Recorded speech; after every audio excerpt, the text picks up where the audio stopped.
Hello, many greetings.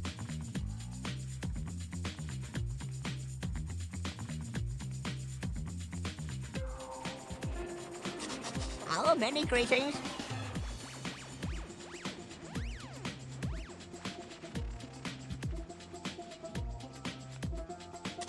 Hello, many greetings.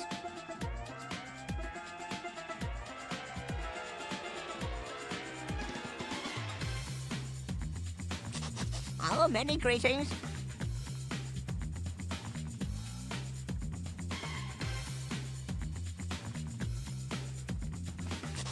Hello, many greetings.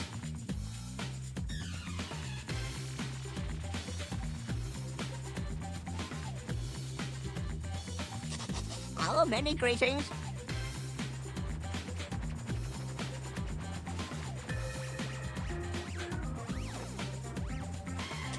Hello, many greetings.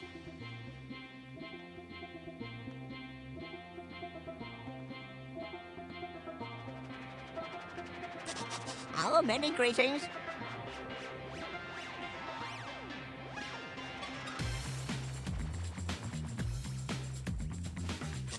Hello, many greetings. I just sat down at my desk. What the heck is going on in here?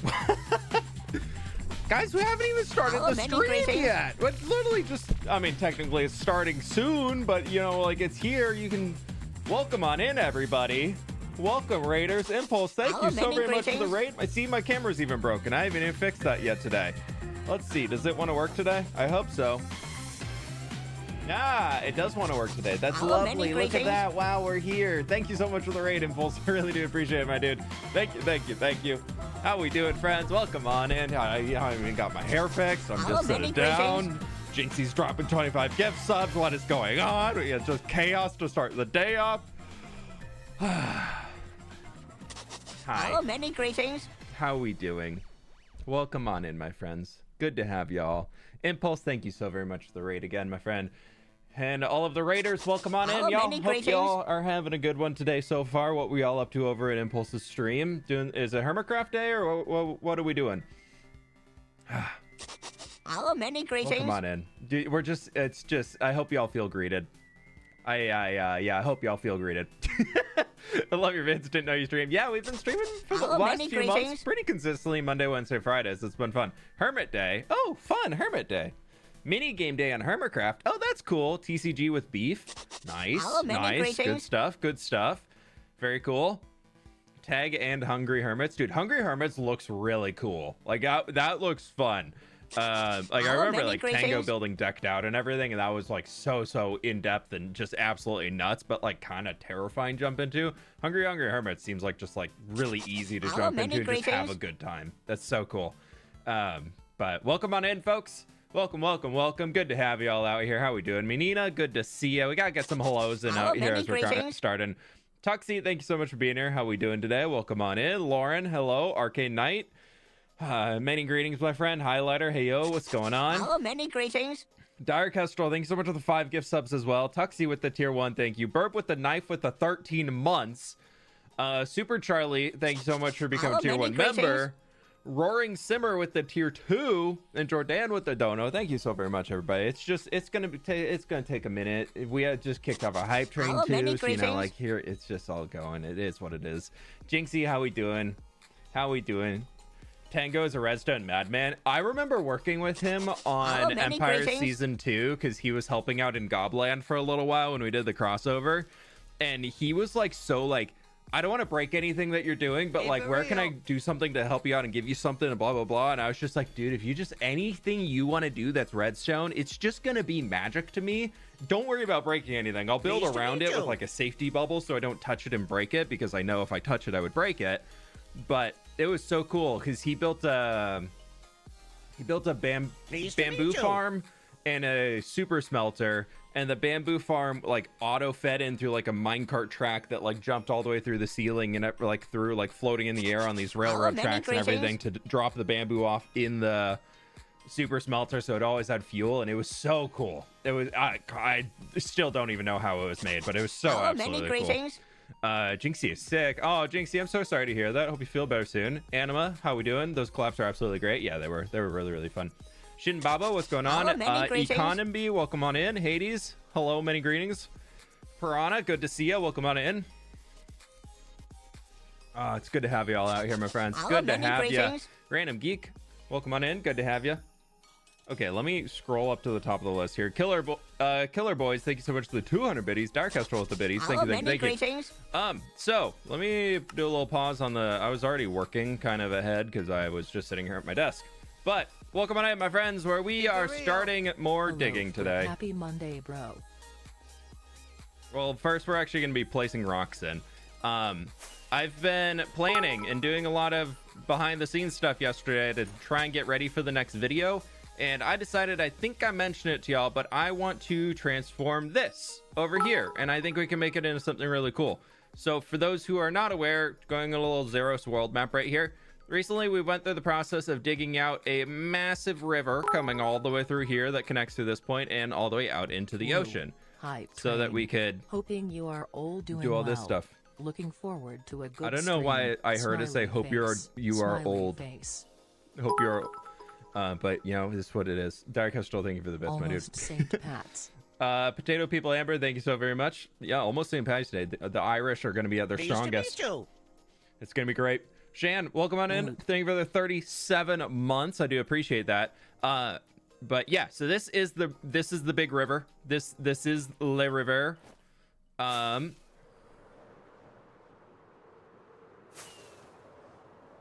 We have right over here is where I finished the terraforming, coming all the way into this region.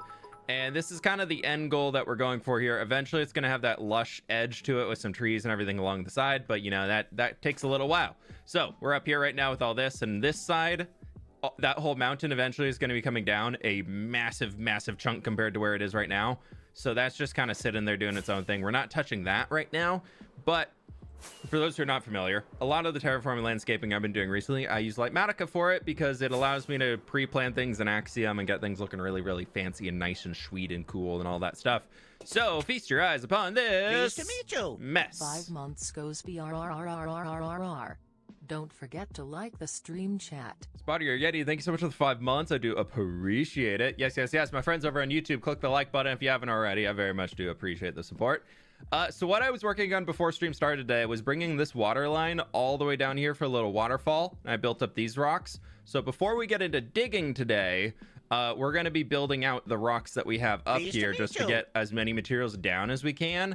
And then I've planned it all the way out to go around the corner as well. A rule in my world. Another raid? Another raid? Everybody's just gotta just chill out for a moment here. Sizzle Sword, thank you so very much. Welcome on in, my friends. How we doing? We're literally just getting started. Welcome on in, folks. Welcome on in. But anyways, a rule in my world here is that every build that we do has to be connected by a road. So if we're building over here for a little civilization, we needed a road to be able to connect back into the city because, you know, big mountain can't really traverse over that. There's not really a gate through that or anything. So what we're going to be doing is a road looping all the way around here, a little bridge over that creek to go in front behind the big bridge. We're going to have a little baby bridge, and then the road is going to loop all the way coming this way, where right over there you can see another road that connects into everything else that we have. So just for a better view here, is we're gonna have our little village right along here, a road coming out of that. It's gonna go across the little waterway here and loop out somewhere in here and probably connect right about this point. We still have this dead road that didn't go out to anything in here, and that's okay. We'll deal with that later when we want to. But yeah, so that's the current plan that we're going for.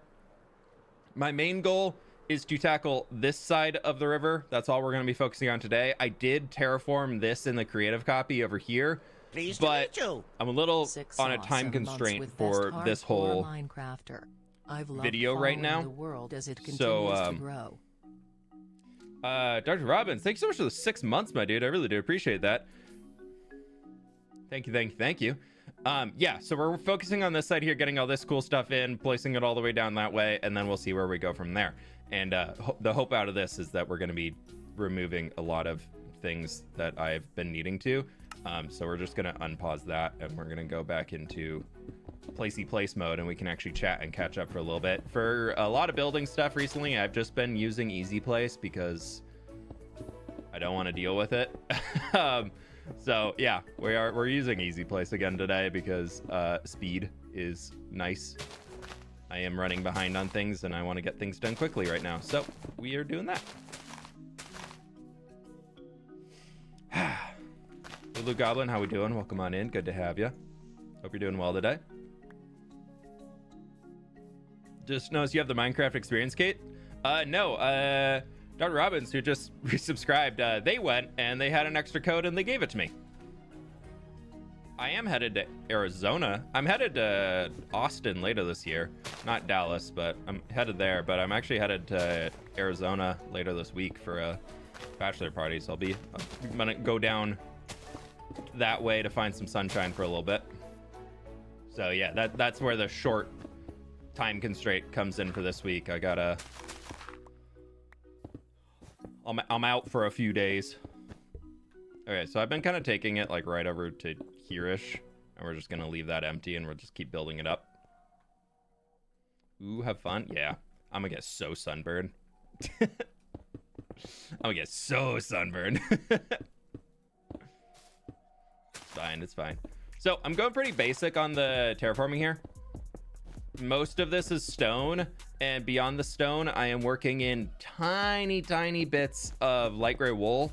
And then for some shadowy areas, and also to add some moisture and erosion lines, we are working in some pale moss, just because it's pretty easy to obtain. Everything about this project is purely, what do I have a ton of on hand that I can use to build out some new landscapes that will still look nice. So this, not only are we building a lot of stuff here, we're actually also doing a good chunk of resource draining, because I need to get shulker boxes back. So we'll see how many we actually keep once we get into the, digging and removing some things phase. But for now, I've already emptied almost 2 shulker boxes, so I'm doing good things. 1,000 people on Twitch. Yeah, we impulse raided us right into a sizzle sore raid, so we got a bunch of friends coming in today. My YouTube friends, be sure to click the like button if you haven't already. We got almost 800 people in here, and we're at 350 likes right now, so help a flipper out.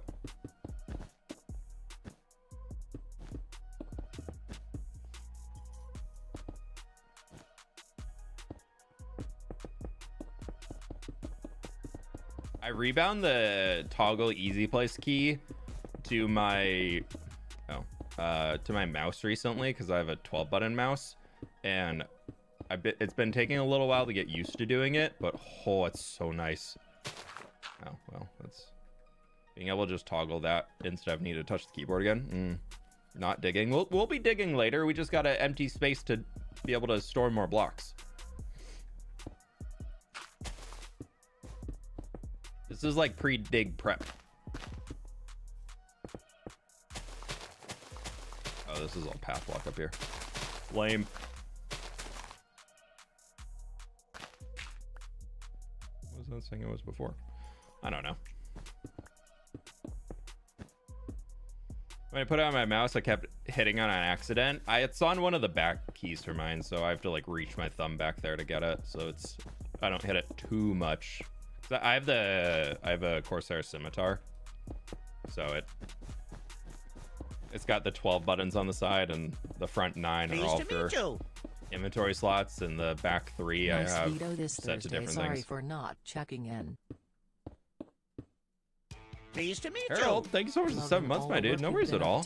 Keep up the You good got work, stuff in life. Sure you're taking care of your hands from clicky clicky. No, I must clicky more. No, I've actually been pretty good about stretching recently. I'm pretty proud of myself for it. I've been trying to keep on top of that. This rock right here that comes up I had it overhang forward, so you'll see that we're going to start bending things out on it. But I just thought it was kind of a fun little detail to add something different, a bit of, not like a full extreme pride rock, but just something that would create some more interest out of it, a little fantastical element. Because I know everybody wanted, not everybody, but a lot of people wanted me to do like big statues like you find in Lord of the Rings. What are the Argonauts or whatever it is? A lot of people wanted me to do something like that for this build, and I was like, I don't really think I want to do that. But dude, we're just gonna also mess around with my Litematica settings a lot recently, and oh, it's so nice. I found out how to be able to use Litematica underwater. There's a setting you can toggle on for it, and oh god, it makes using Litematica for building underwater things so much easier. Oh wow, it's so worth it. I'm very, very excited about that. There's the, what is it? Config. There's visuals, and it's under fluid. Ignore existing fluids. Turn that on. And then there's the render colliding schematic blocks. You want to turn that on too. And having both of those in there is, oh my god, it's so nice. It's beautiful. Pleased to meet you.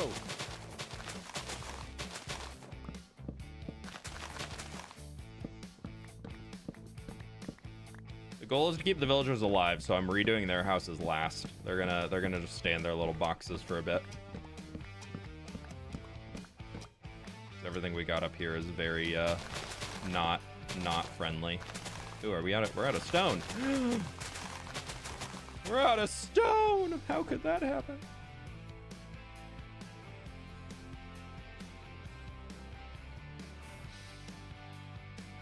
I'm new. Stay positive, everyone. Welcome on in, positive. How are we doing? I'm just going to toss the flowers and the seeds. You don't need those. We will keep the fence gates and the fences though. Those are quite nice. I only have a stack of wool left. So we'll grab another one, bring that, and then over in here we can just grab all of this. Perfect. Don't you mean the one surviving villager? Nuh-uh, we found a second one. We have villager number 1 in there. And now we have villager number 2.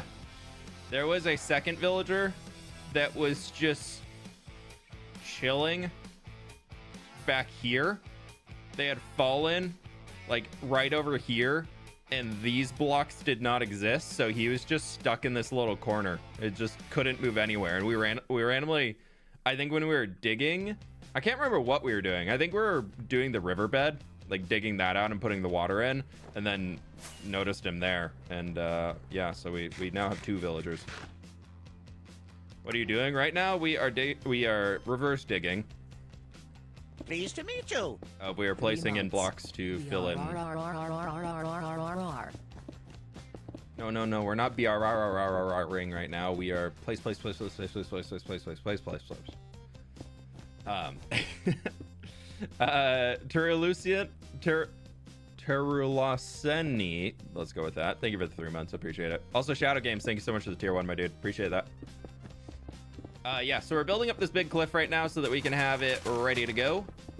And we are going to be getting into... After we finish this, we'll get into building up some...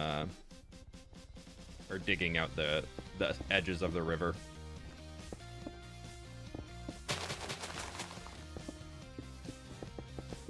It's all part of the plan.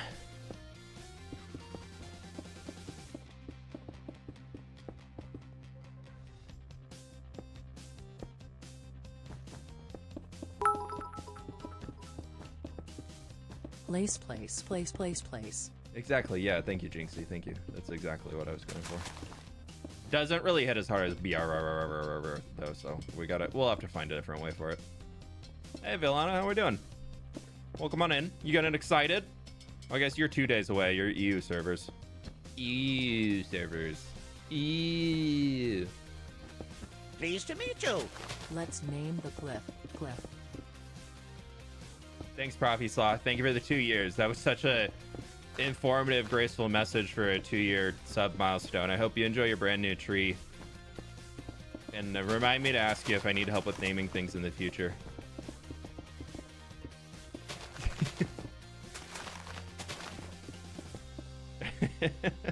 Thank you, Bruffies. Love. Hope you're doing well.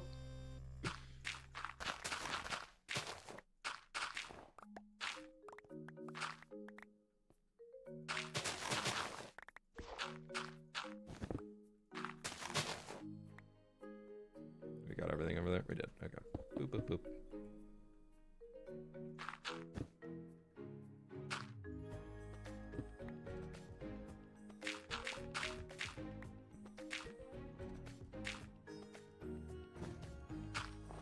Gross. Snur. I want snur.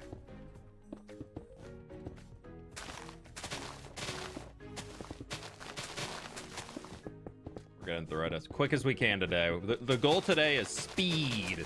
How much stuff can we get done?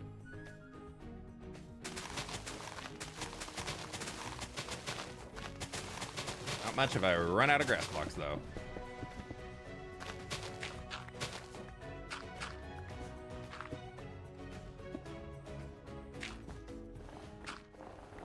I haven't incorporated any snow into the design quite yet, so I'm just kind of leaving it for now. And if we want more, we can... If we want to do snow and whatnot, I'll bring it in after. I do think sometime in the near future, I want to tackle these mountains and get them into something that just looks a little bit nicer. I've been staring at them so much since doing all the new landscaping stuff, like over by the lake. I finished. Very excited about it. So... The lake is finished. That video will be out later this week. I'm very excited to show it to y'all. And then from there, it's kind of... I'm like, I feel like before we do the university, I want to redo the mountain. I think redoing the mountain before we get to the university build is going to be really, really good, because then we can kind of finalize the landscape of all of it. And if we want to do anything else with it, then we can easily move the university around when it's just concrete right now to better fit a landscape if we want to change the landscape. Is my thought.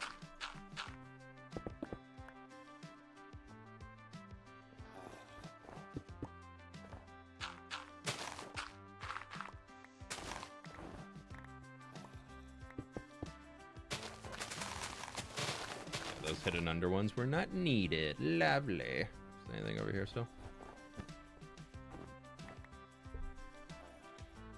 I'm just gonna go down quick all here, and then yeah, it's just the layers. We'll leave the layers. Those don't matter.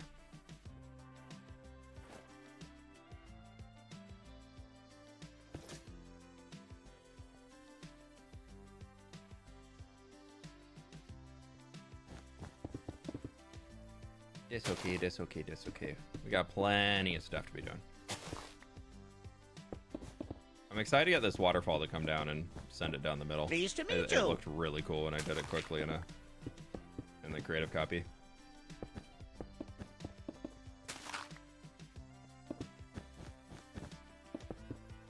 My friends, we almost got 1,000 people in here on YouTube right now, and we are at 450 likes right now. I believe we can get up there. We can get to the 1,000. I believe.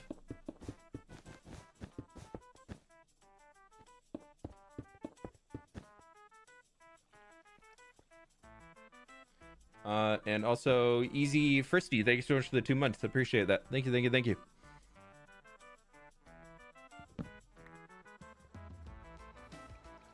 Okay. I do have water.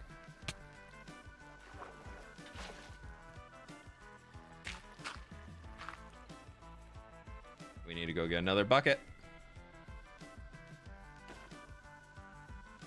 We get our spoiler early. I know, yeah, it's amazing, isn't it? That's how you do it. Woo!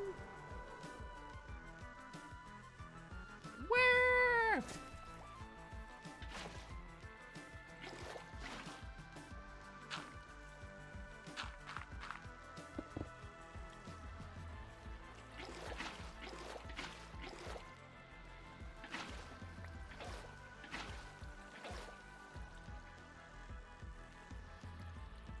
Wait, isn't that supposed to be where it is right there?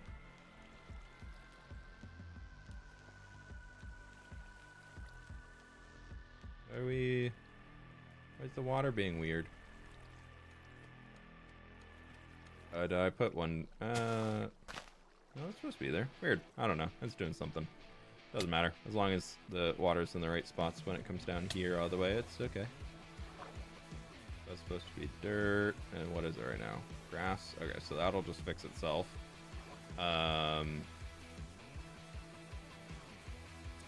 Just doing a quick check on all of these to make sure we got them in the right spots.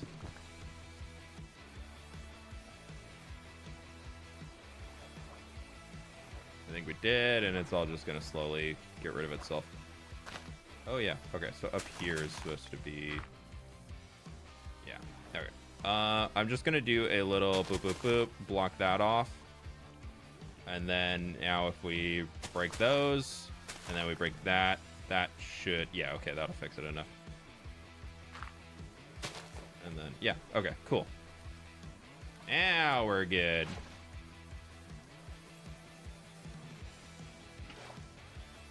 I don't know what's going on. It's being weird. Change one setting in Litematica and everything breaks.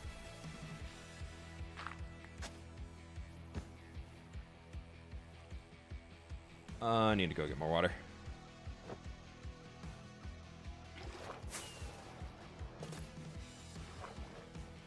Nailed it. If we go down here and do a little water source, and then we can go back up and swimming upstream like a salmon.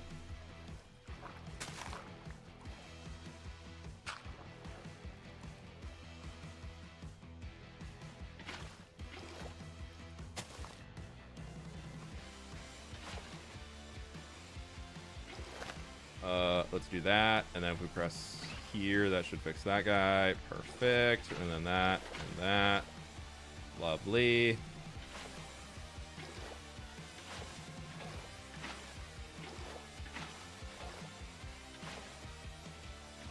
Nice. Okay, so now we've got our waterfall in.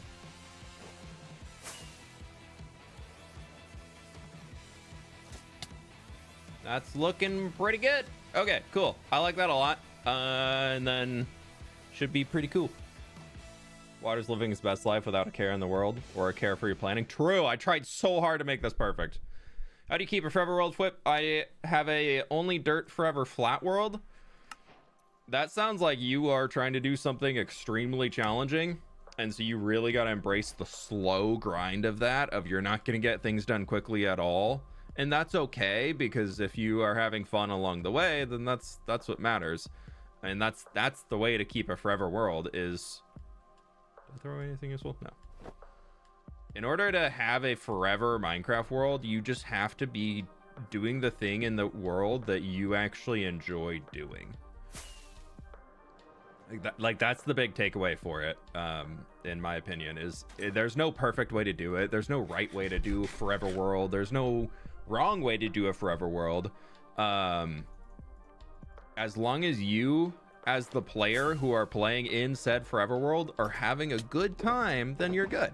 And if you're struggling with that, try and look into what you do in Minecraft right now that's enjoyable to you. If you enjoy building, maybe it's time for a new build project, or maybe it's time to have multiple projects going on at once, or maybe it's time to take a break from the big, massive, grindy one that's taking you 5,000 days to build, and maybe you do something small so that you can kind of hit that. I did release 2 videos already this year on the topic of like how to keep a sustainable world going and how to kind of set yourself up for success. So if you want more, I'd say check that out. Both are on the main channel. Can you show us from a map point of view? Rock. What settings have I changed for Litematica? I changed under visuals. There's one that's called ignore existing fluids right here. You want to change that one, and then from there you want to turn that to true, and then you also want to change render colliding schematic blocks and change that to true as well. And both of those turned on will help it a lot. What's the map mod? It's called Zeros World Map. Okay.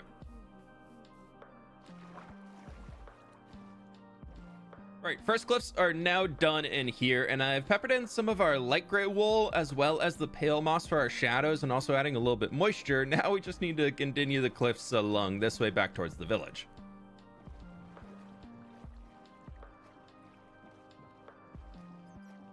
But the waterfall itself is looking pretty good, and I did leave the tiny access here into the cave that goes way back there, just kind of for fun. So we'll see where we go with that, if we do anything with it. Sorry, I need to get little clips as I'm recording today. Apologies in advance. Let's go get ourselves a little bit more stern. Well, a lot of bit more stern. A little bit more wool. We got pale moss we can do. Perfect. Do we find Doug? Is Doug around here? Wait, is that Doug? No, Doug's not here. If Doug traveled here, he's been... That's a squid. Do we go find Doug real quick? Why is it so weird seeing you record? I don't know. It's a slightly different voice.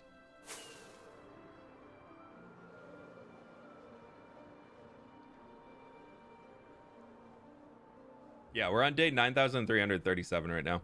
Doug, we left. I'm going to go F3B so we can see hitboxes because he's blue. I let Doug in the water right about here. We see a Doug.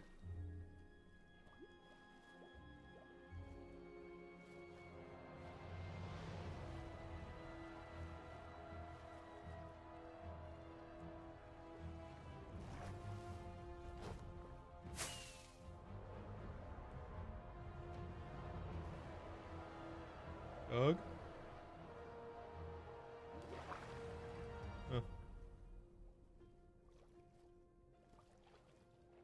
Doug?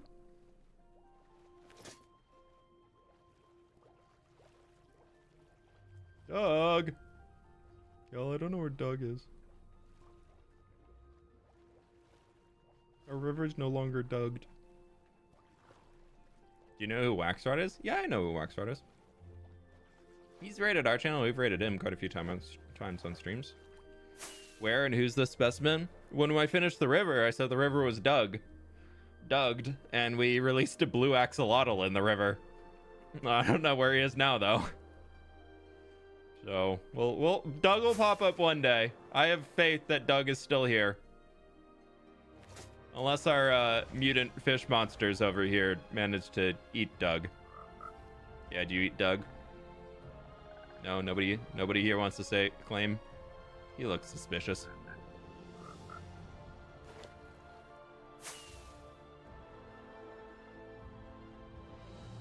It's fine. What flavor is Celsius? Today we got lemon lime. Stock's running low. I'm just working through everything else that I got. There's a reason you can't find the blue ones in nature? Yeah, I believe Doug's out there living his best life. All right, we're gonna finish this rock and just send it all the way.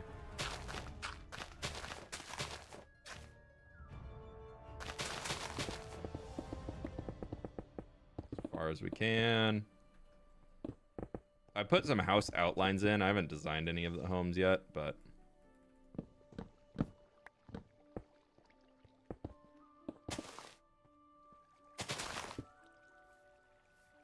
we're gonna before we do any of that though, let's keep working our way up with this whole thing.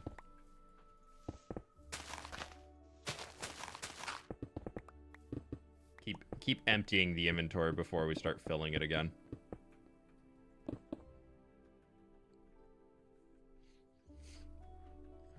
Hooked up. Yeah, Doug went to go get milk. He'll be back one day.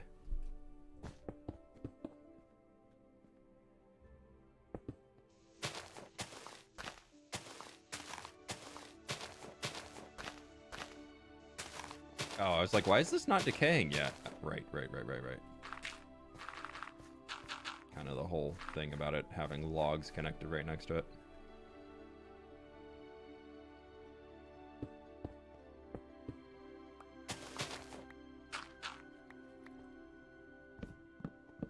Pleased to meet you.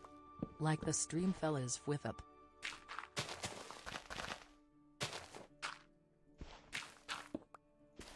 Why am just okay?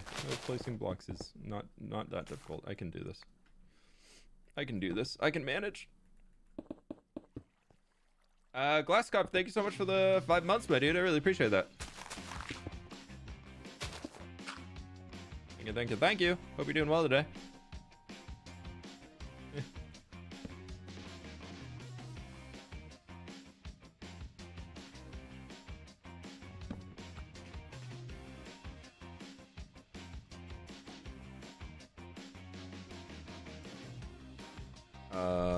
Yeah, we're just stacking this up. My hope today is to get on stream is like to get all the way over to there, like that, like where the hill starts going back up. If we can get all of that done, that's gonna be extremely helpful for setting me up for success as I'm moving into trying to wrap all this stuff up. What are we working on today? We are doing some terraforming along the edge of the river by that little fishing village. So our mountaintop castle observatory thingy is right up there. And the city is right on the far side of it. So we had that little fishing village, that little village that we dug by when we did the river dig. And so I'm transforming that into a fishing village and trying to bring some new fishermen back into it so that they can have a nice peaceful place to live.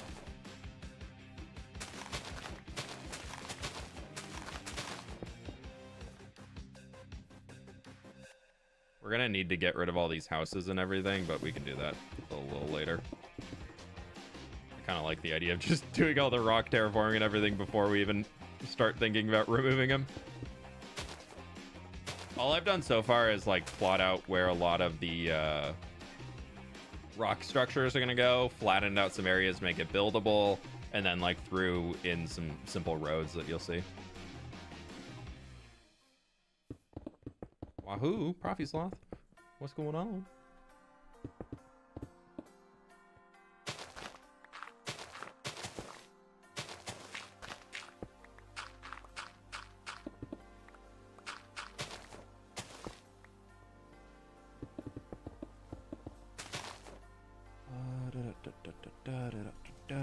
Just keep digging, digging, digging. Just keep digging, digging, digging. Now it's just keep placing stone, placing stone, placing stone.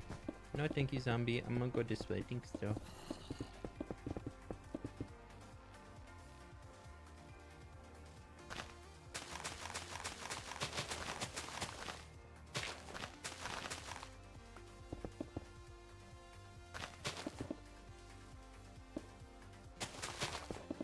I am excited about this though. This has been one of those projects that I've been like wanting to do for a while. I don't know, something. It's like me every few months. I'm like, I should transform a village. It's that meme of the cat who's just like, I should buy a boat. I'm like, I should transform a village.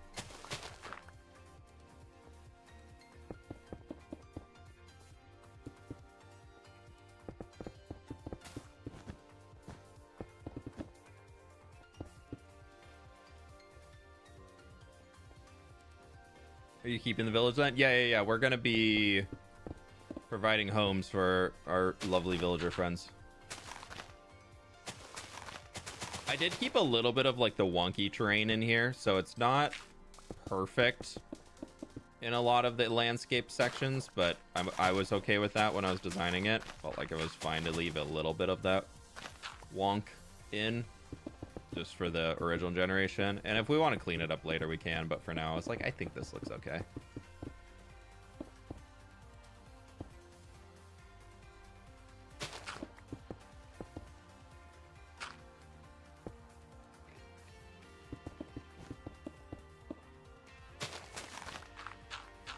Mostly it was really just trying to get rid of all of the path blocks and everything, because those are not the nicest looking.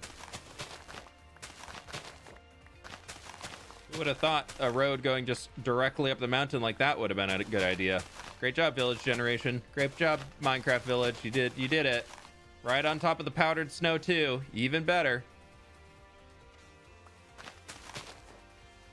That's powdered snow. I thought that was a full block. Almost got deaded. Nope, these are your powdered. What are you? What? Oh, it's the, I have a mod that makes it so that grass gets covered in snow.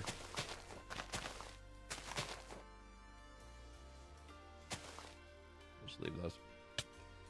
Those pass blocks reminds me of the stairs leading to Shelob. Yeah, hopefully there's no giant spider up there. Hopefully no giant spider. No, no thank you.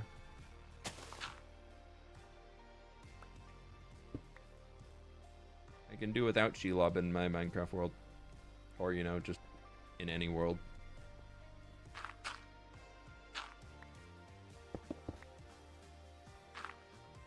There's a few little mix-ups in the landscape. I didn't do too many checks as I was going back through everything. So we might have to fix up a few things as we're moving, but that's okay.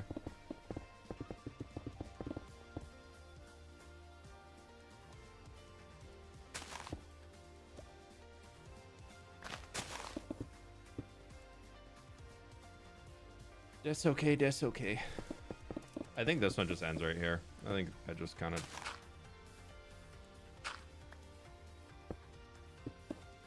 finished off that rock there.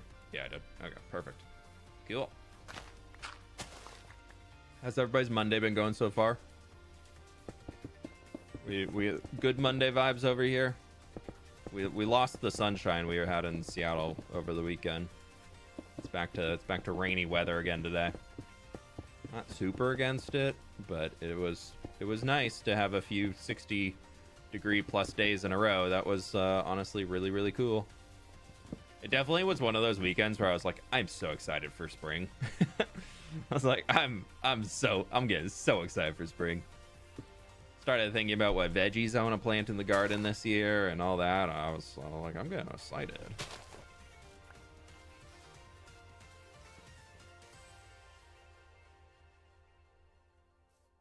All right, we're just gonna leave that in there, and then I'm pretty sure just a little cheeky cam. Okay, we gotta still clean that up down there at the base, but we got a lot of rocks in. That's good. Red, thank you so much for becoming a member, my dude. Appreciate that.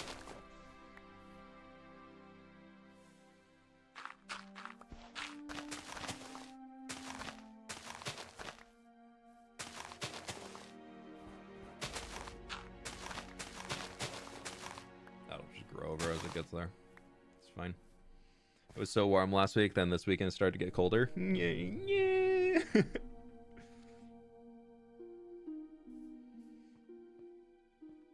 I almost got trapped on a road through a mountain because snow. Oof. Well, glad you made it.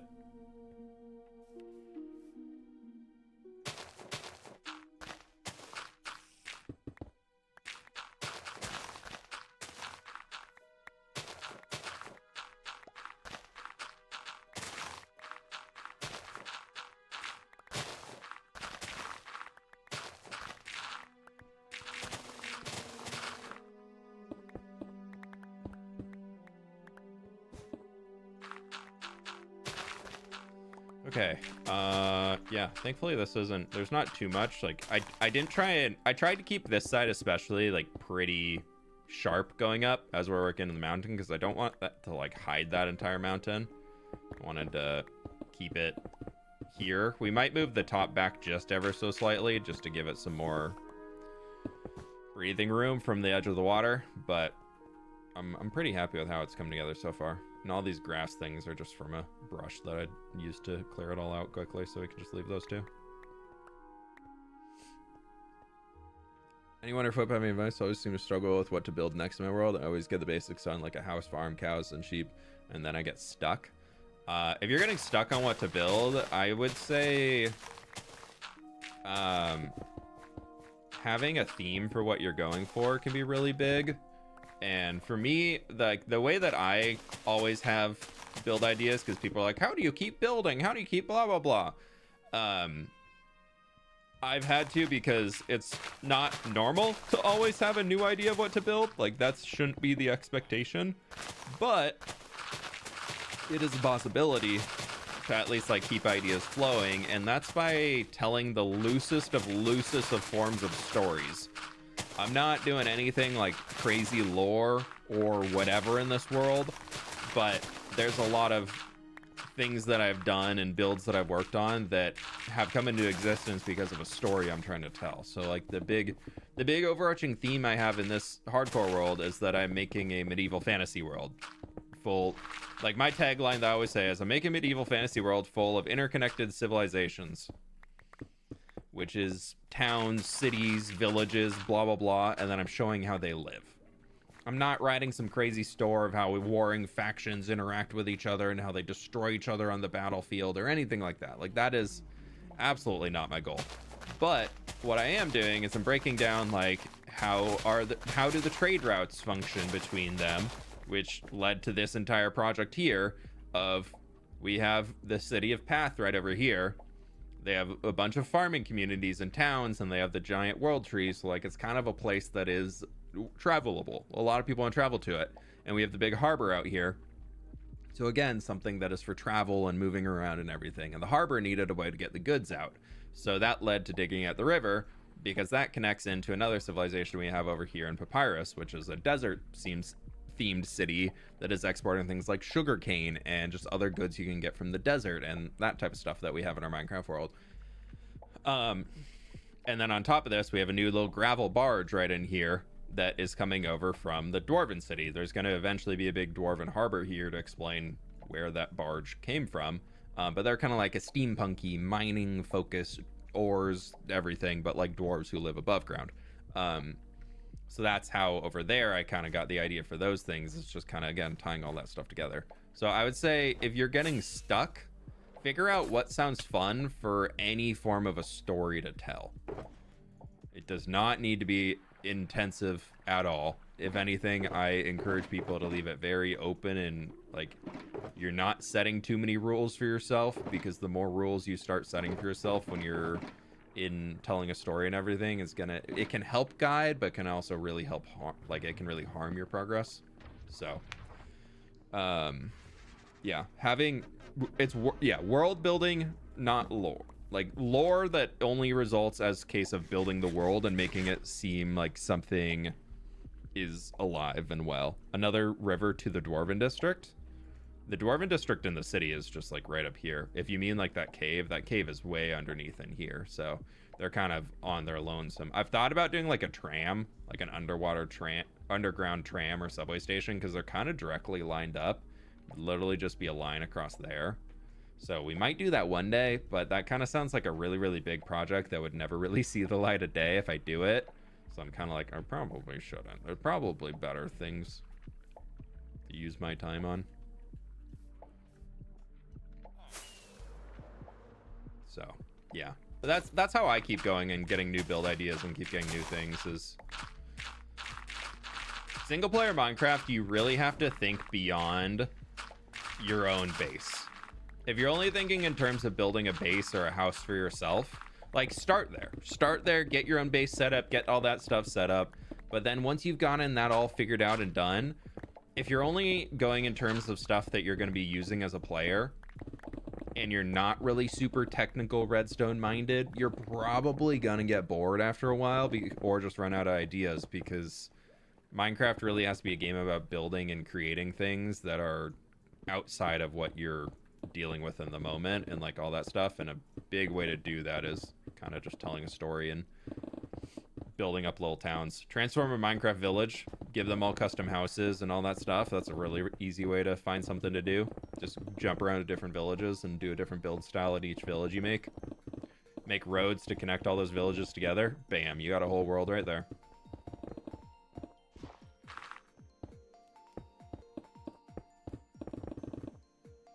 You pre-plan roads or place them as you work? I've started more recently pre-planning my roads, and I've been really enjoying it.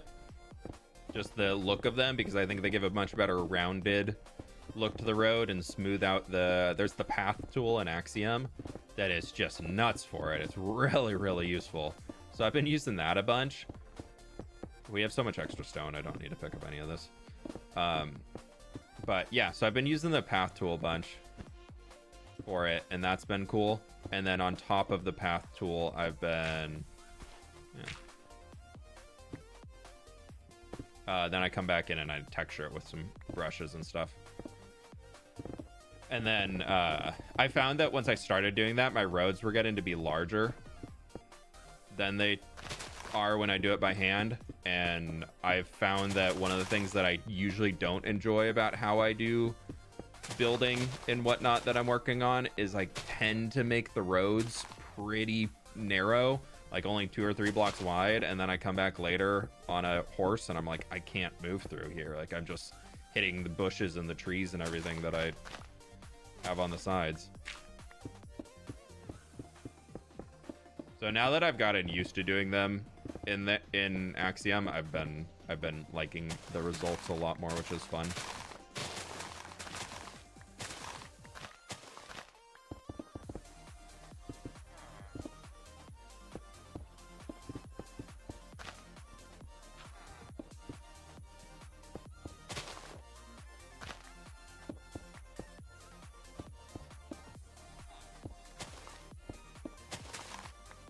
Yeah, we're using Litematica here, for those who are curious what's going on.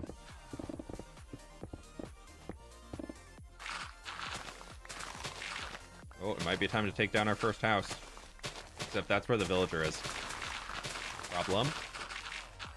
Slight problem. Pleased to meet you. We'd have to move the villager. 13 months with all you amazing nerds here, Whip.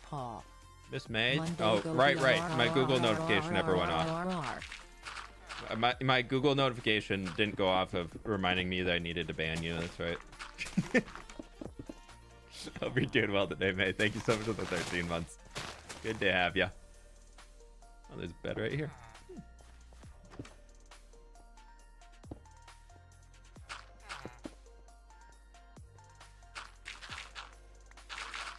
Leave house floating. I probably will for now, because I want to put him in a house right up there.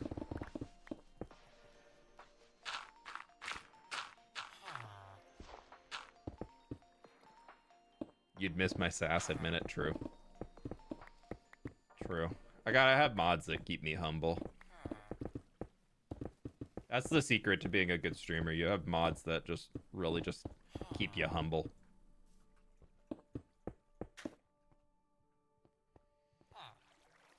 Okay. Yeah, it can stay floating because it'll connect right through there, so that works. We will just take out everything underneath it. He's got a floor. He doesn't need a second floor.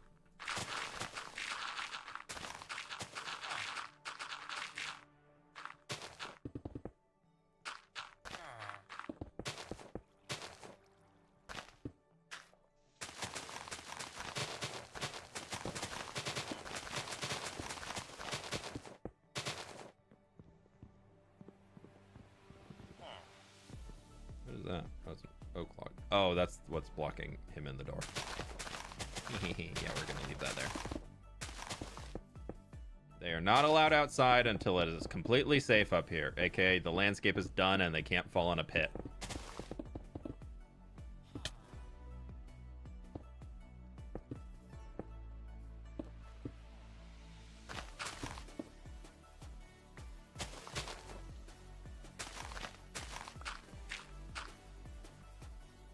We need to come back through their mud after this and place it all in.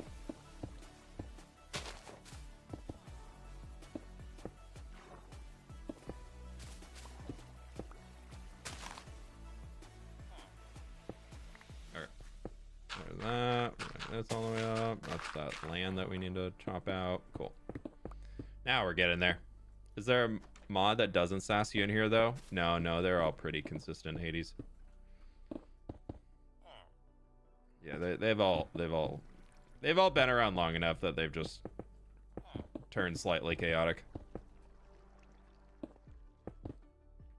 I think it's that they influence each other and then they just like feed off of each other's chaos, and then over time it just everything becomes more chaotic.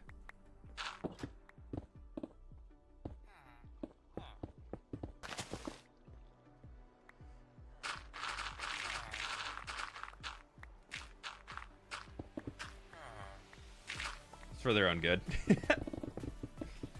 Mods causing chaos? Never. No.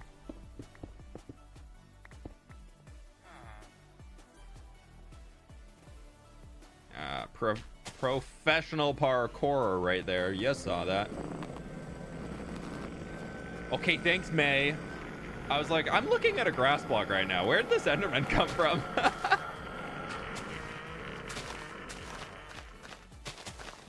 Thank you for the bits. Appreciate it. What is this? That's all path. I can just stay for now. Pleased to meet you.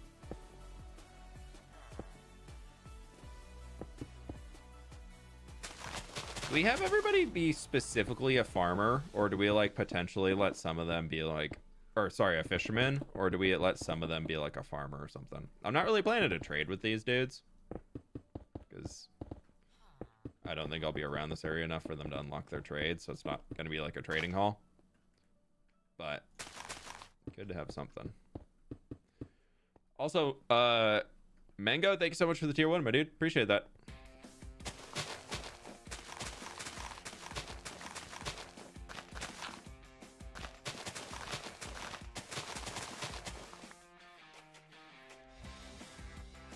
Make all of them farmers. Yeah, they live in a fishing village, but they only farm. Could almost be worth the bid alone.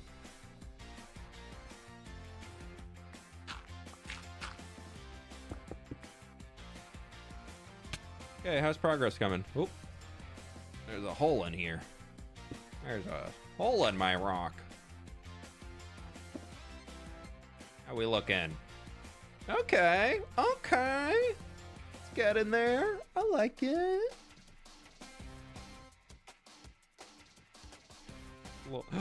Wonder Trader.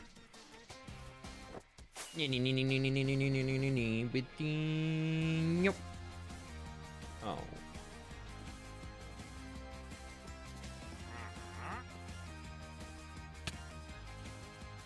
Fishers and smiths for rivers and mountain.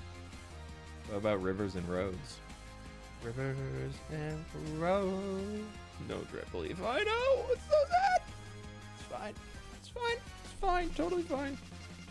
Is the sub with Prime as good for you as the one we pay for? I get less money off of a Prime sub, but you do get the benefits of being a tier 1 sub. Support however you would like to. Please, whatever's comfortable for you. If you would like to support financially, that is absolutely awesome, but never feel the obligation to do whatever route gets me the most money. If you want to support the stream financially, that is more than enough. Please never have to worry about being like, how can I make sure he gets the most dollar dues? Like, I do appreciate it. Patreon by far is the best for that. But definitely, if you are a Twitch watcher, viewer, and you like hanging out in Twitch chat, please just become a sub on Twitch however you wish, because I'd love for you to have the emotes and all that, so you can feel like you can participate a little bit more and do all that cool stuff. So yeah. Are you going to expand on the observatory on top of the mountain? I want to redo the telescope at some point, and it could be kind of fun when we redo the mountain to add some more stuff up there, but I kind of love how weighted it is on that side and then the smaller thing on the other, so I don't want both to be like really big on both sides. So we'll see. It's kind of a project that's just been backburnered for now in hopes of, or not in hopes, but in excitement of doing other projects like this. And also felt that it wasn't the most essential thing to get done before 10,000 days.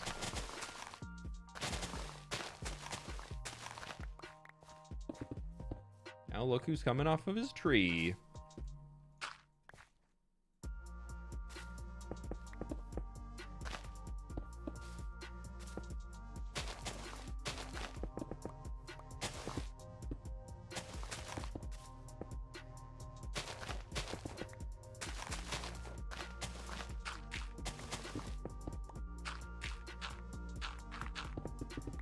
This is gonna go a lot faster than I thought it would. It's just all gonna be, I'm trying to not have this episode be like time lapse of all the terraforming everywhere, because I've done that a few episodes now, so I'm trying to do it a little bit different here, of a lot more of the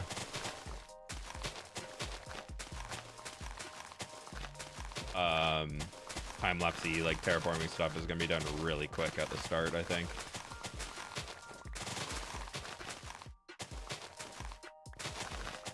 I also just want to get into building and making the town and everything. Our little village. Yeah, gross.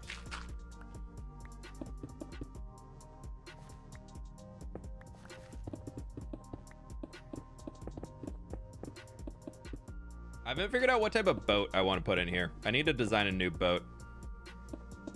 That is one thing I have realized. I need to design a new boat for out here because we have other boats in the region, but I feel like it's be more fun to have a new design. So we'll see.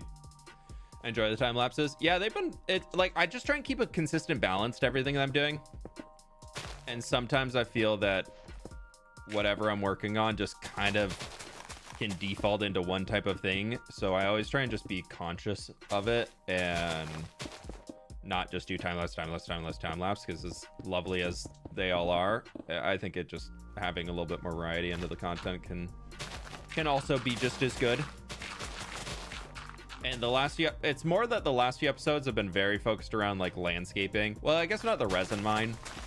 That one was not, but like the 3 or 4 outside of that have been very about landscaping and everything. So I'm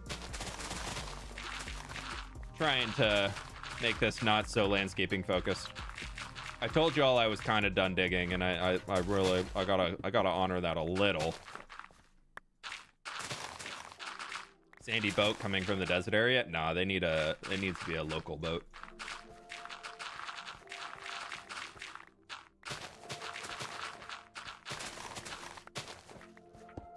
Something that the people actually living here would be using. Because I don't really have a great little harbor area for them at all because we're along the river. So I think I would love to have 2 boats because I think that would work a lot better for the size of the village. But I'm not sure I can fit in 2 boats because I have the dock going from here down to here. So like a little curve. So we could do like one there and then an angled one here or something like that.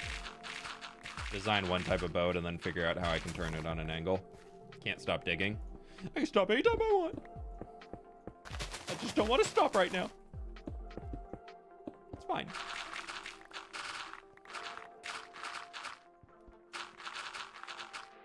I've just genuinely really been enjoying taking the time to transform the world. I know I've mentioned it a few times, but just being able to take this Minecraft world from something that I've been extremely excited about for a really long time and being able to turn into something that not only am I excited about, but it also visually just looks so unique in comparison to anybody else's Minecraft world at this point.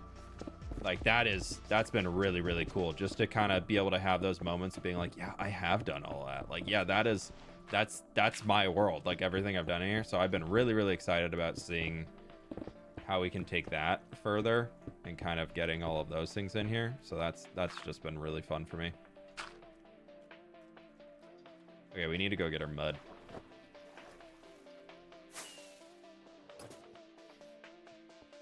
Your hardcore turtle here would love a brilliant new home. I know the turtles. I know, I'm aware. The turtles need a home. I get it. We're gonna take just 3 and 2 so we can go all the way down there. fWhip keeps digging. Insert surprise Pikachu face. Yeah.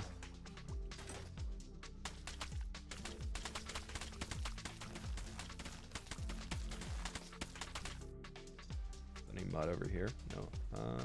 It does not look like it. Okay. That house looks really goofy being up there on the edge.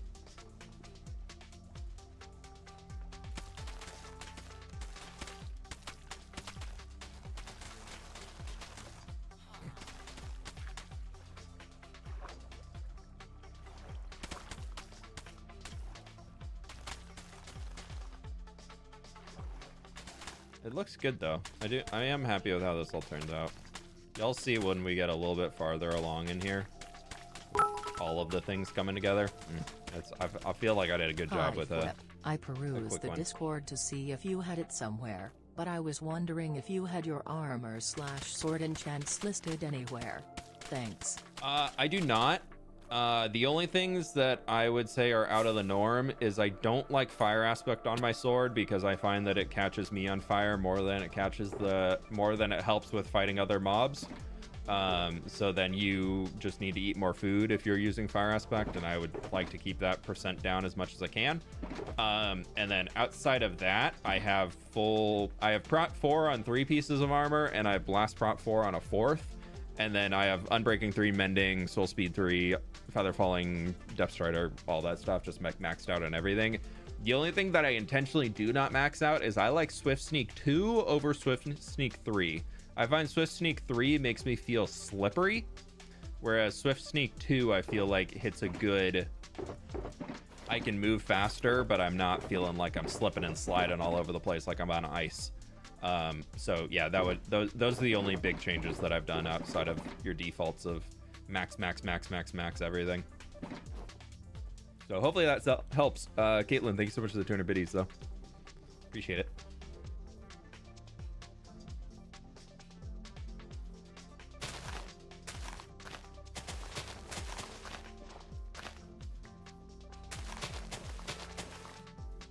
I guess I probably should have kept a few open inventory spots.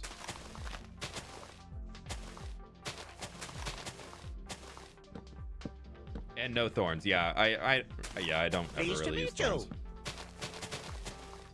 Finishing work in 5 minutes, but needed to pop in and say hey, happy digging, and 31 months, 3:_fWhip. Hell, Lily, thank you so much for the 31 months at tier 2. I really do appreciate the support. Thank you. Hope you're doing well today, and happy end of the work day. Woo! Woohoo! Hopefully. But good to have you. If you're just stopping by, if you're hanging for a bit, great to see you. Enjoy the rest of your day.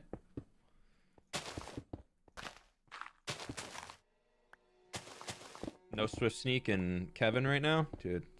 Whoever's in charge of that enchanted bookstore, you gotta go yell at him. Go find more Swift Sneak for me to purchase. Ah!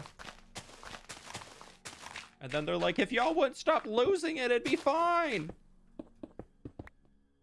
Honestly, though, Swift Sneak on a server is hard to get because there's such a limited number of the books that it can be really, really annoying for everybody on a server to be able to get Swift Sneak.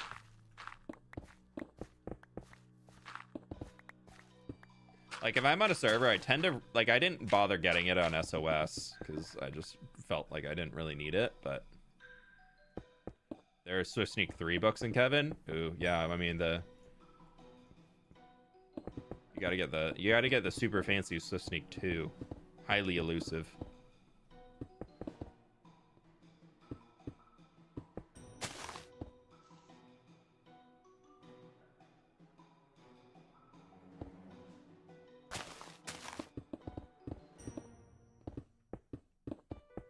I will still permanently stand by Swift Sneak 2 is better than 3.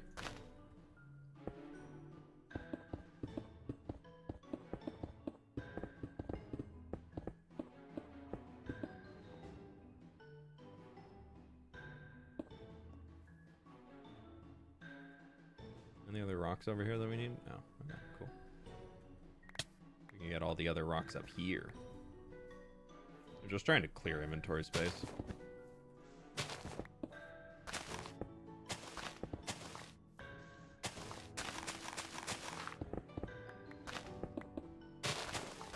I know this is a lot of just like placing in stuff today, but it's important to get it done.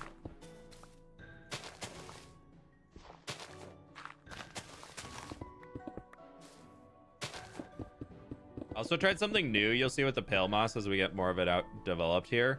When I was designing it, I was using the pale moss as like erosion lines. So there's like long strips of pale moss going across places to kind of show that that's where a water level used to be, and that's where like the stones have eroded from.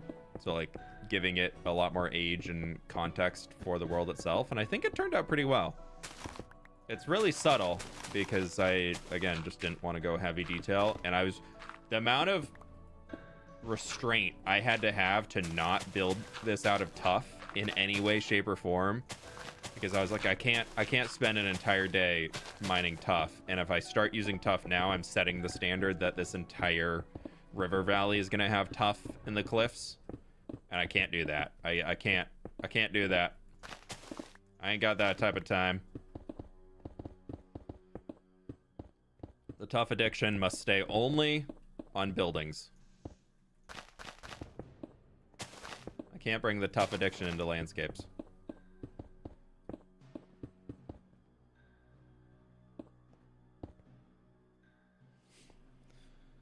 I think the only Swift Sneak books people sell are Swift Sneak 3. I don't think anyone sells the lower ones. What are they, taking them and combining them? Ugh, the worst.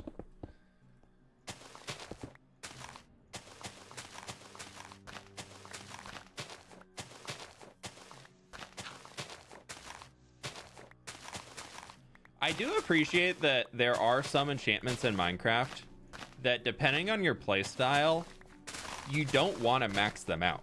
Like, I think that is cool. I know some people are like not the biggest fan of that, but I think the idea that there are some enchantments in Minecraft that, depending on your playstyle, you want to get to a certain level or not get to a certain level, I think that is really cool. So I'll be on my own over here with Swift Sneak 2 if y'all think I'm crazy, but I find for me it helps me play better. I misplace blocks too much if I use Swift Sneak 3.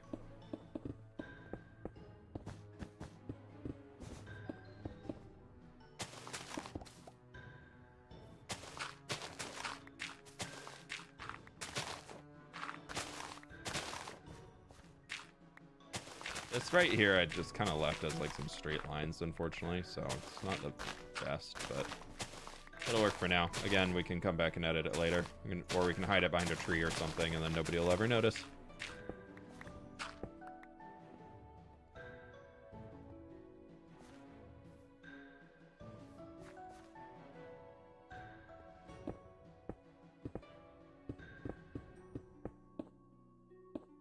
Nailed it. I like efficiency 4 on shovel. Yeah, my shovels have efficiency 4 on them instead of 5. I find that 5, it's hard to break a single block, but 4, you can tap it, breaks a single block, whereas if you put 5, you're breaking like 2 or 3 blocks on it. And then it also, if you hold it with efficiency 4, you're still instant mining, so you don't even need the break every block ever with 5, so yeah, you don't really need 4, especially with netherite. Efficiency 4 is so much better than 5 for a netherite shovel, because netherite will just bump it up ever so much, and you just lose that much more control out of it.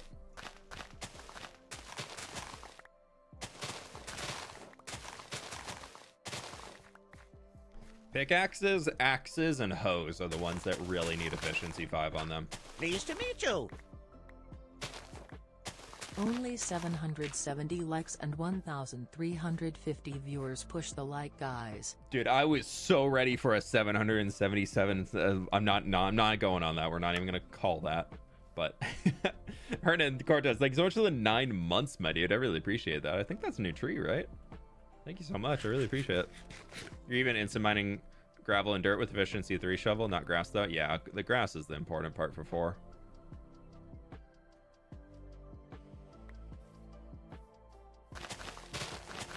But yeah, it's just cool to see how much more depth they have in Minecraft than you really think about when you're doing a lot of like the initial, like when you just start getting into it. So many people are like, oh, just get the best. Duh, you just get the best, and then you're good. You don't need to worry about it. You have the best enchants. It's like, well, actually, you can play worse with that.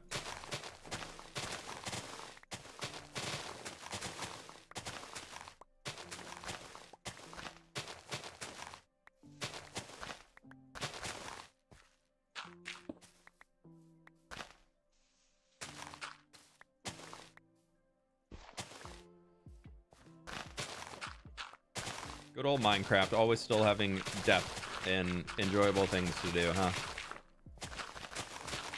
We love them for it.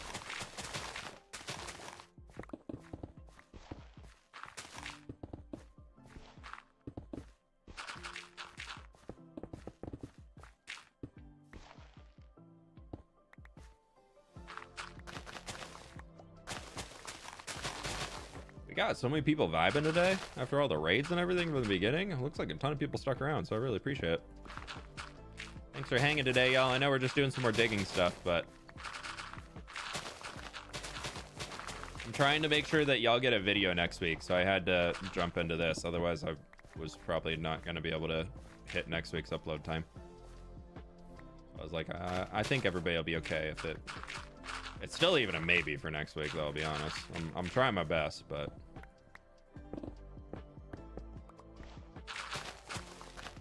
I'm gonna try my best to get it all done on time and make sure and do what I can to make sure there's a video out, but I'm out for a few days this weekend, so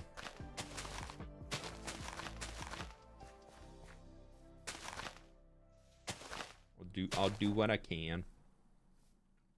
All good, fWhip, love being here. I appreciate it. It's been fun having all the chill streams and everything. I think that all just turns to grass block. Yeah, it does. It'll be fine. Just leave it as is. All that grass will just move around, save ourselves some time.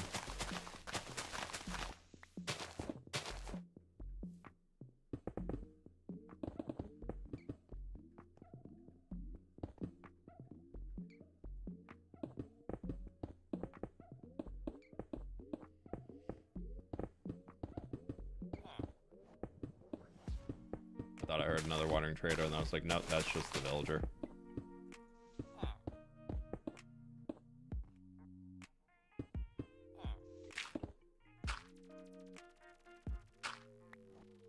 And bam. Another rock. I've had to add so many rocks in here just to be able to get this to a point that, like, can function. I've had to put so many rocks just to, like, be able to level terrain off and everything. I wasn't trying to put as many in to begin with, and then I was like, okay, I just need another here. Okay, I need to level this. All right, let's bring this rock forward, and okay, here goes another rock.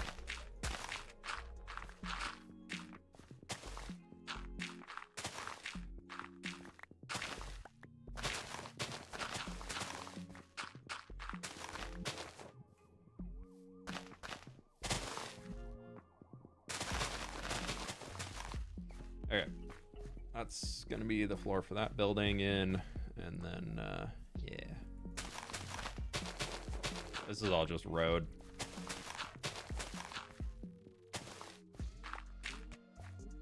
Grass, not road.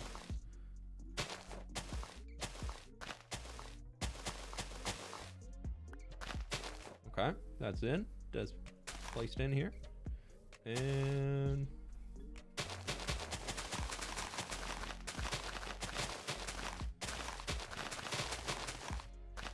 we'll do that too. And then we need to get rid of this tree. Well, a few of these trees.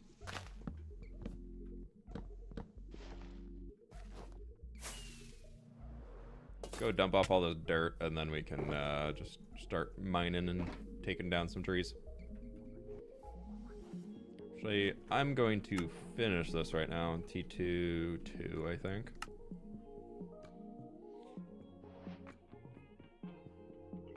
Yeah, this mod for Bedrock, Litematica, I do not believe exists on Bedrock now. There's like a version of it, but I've heard mixed reviews. Ugh. I'll tell you what, before we get into this, I'm gonna go use the restroom real quick. I'll be right back. Un momento, one moment.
Okay, we're back.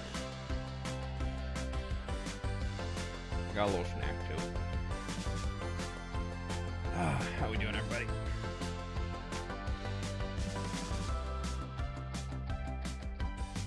Straight vibing. Good to hear. Good to hear.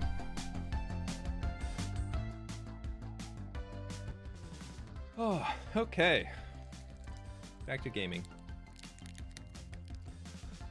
Okay, haircut tomorrow, and I'm so excited. My hair is so long right now.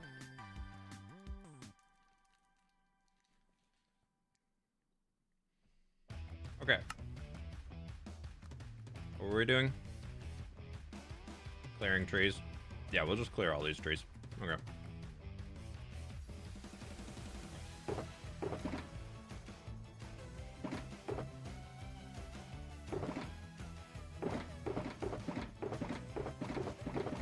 Am I gaining grass blocks?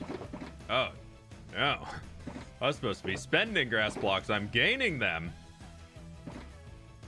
That's not good.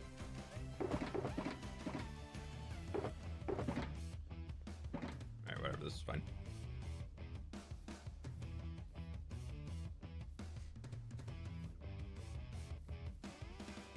Almost nighttime again, but whatever. We'll just get all these trees out of here while we're doing stuff.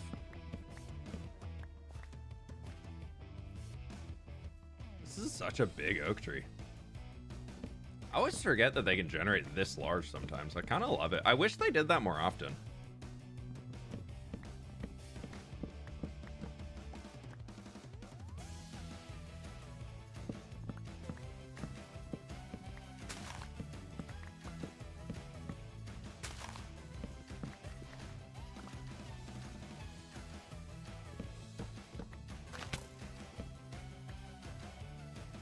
That was rude. Thank you very much, sir. Oh, you want some more too?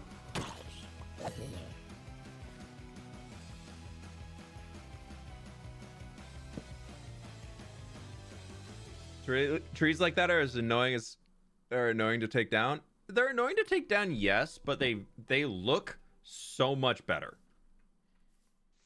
And I would take better looking trees over annoying to take down trees. Like, say they naturally generated like this more often. Like, I still think the little baby ones like those guys still need to be part of it because they're so iconic to Minecraft.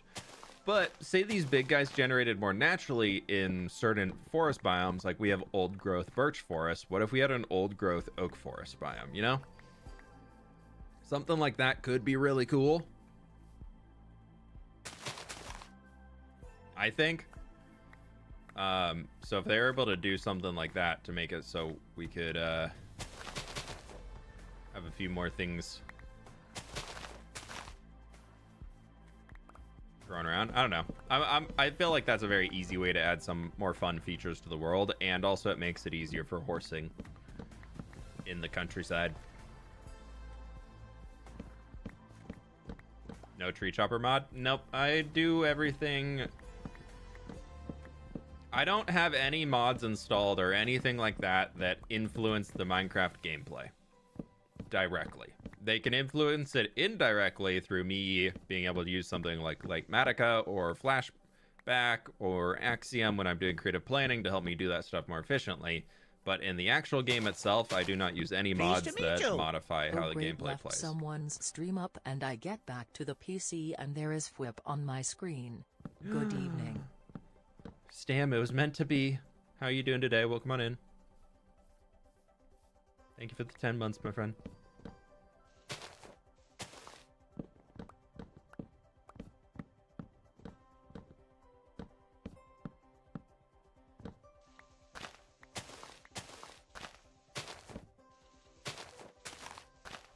Another one in there? Can't tell. I don't think so. There's definitely one in here. Create 1.21 and new update life is good. Oh my gosh. It's a big day for Create. Big day for the Create mod community if they're into the 1.21 update now. Because I feel like whenever Create updates, like they do like a pretty big overhaul, right? Like when they update to a new version, it's not just, hey, it works on this one now. Like it's usually like an expansion, yeah? How's it hanging? It's going. It's a going. Kind of a busy week over here, but I'm doing good.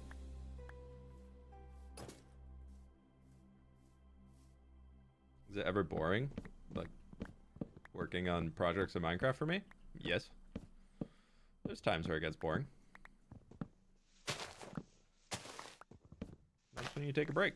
That's when you go outside for a little bit. That's when you play a different video game for a bit. That's when you turn off your computer and go watch TV or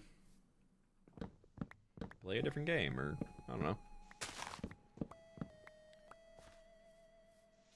Minecraft is not a game that should be played 24/7.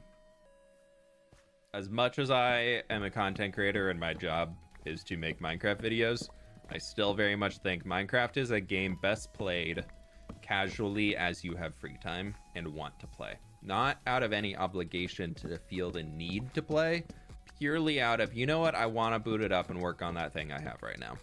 Just like any creative hobby or anything like that, you should never feel like you're pushing yourself to draw. That I feel like anytime that I'm pushing to meet a deadline or something along those lines, that's usually when I'm not delivering my best work, because I'm like rushing to get it done and I more care about completing it than actually making something I'm proud of.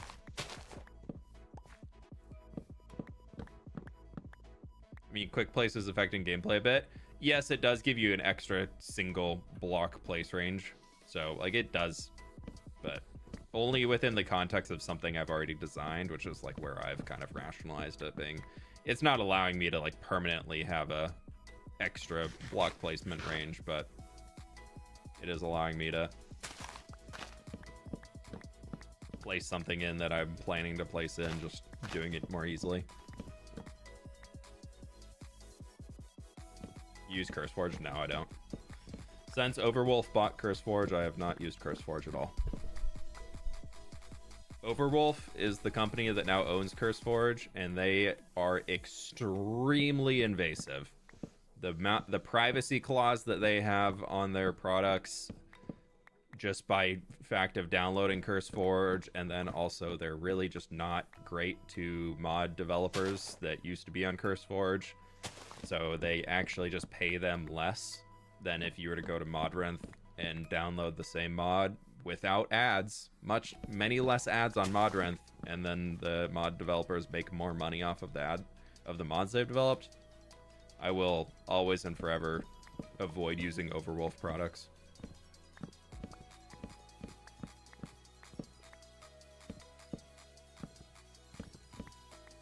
How am I doing? I'm doing good. Getting a little space cleared here. That is gonna be for doing some more building. Oh, these trees are meant to be here. Oh no, no, wait, what? Yeah, whatever. We'll get rid of them. It's fine. Whatever, removed them anyways at some point. How much stone have you mined in this world? It's well over 1 million at this point. 2.2 million. We're at almost 3.2 million on the pickaxe. 1.6 million on the shovel. Wrong way.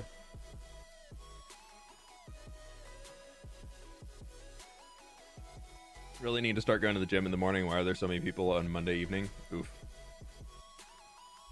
Yeah, I feel like for me, I've learned that if I work out in the morning, I will so much more consistently actually work out. If I say, yeah, I'll do it in the afternoon, if I'm working out alone, the chance of me actually working out is so much lower. I gotta get up and get my butt moving in the morning. In the afternoon, I'm like, I'm tired. I don't want to. I'll just sit here and play video games instead. Feisty Brit with the 6 months. Thank you very much, my dude. Hope you're doing well today.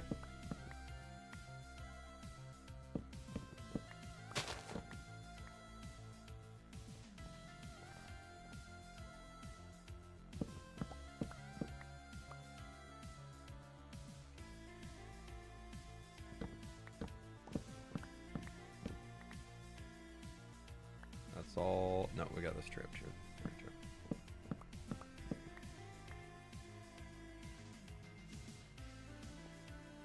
Some reason payment didn't go through previously. Oh, no worries. happens. Yeah, we're just gonna go to there. And then we have this whole chunk here to take out before we start even thinking about that side.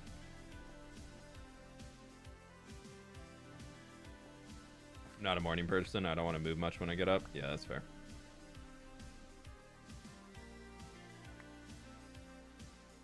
Those trees are all staying. This guy. Oh, this. That one can stay for now, because why not? Didn't realize those are supposed to stay, but whatever. Well, not supposed to. They just had not been removed yet. Okay, let's go drop all of this junk off, and we can get back into landscaping. We'll work on the upper sections up there and see what we can get done. I need to find out a block palette for this place. I haven't figured that out quite yet.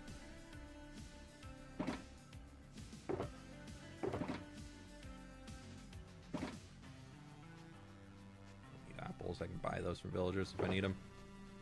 We been working on the city by the river or only the train?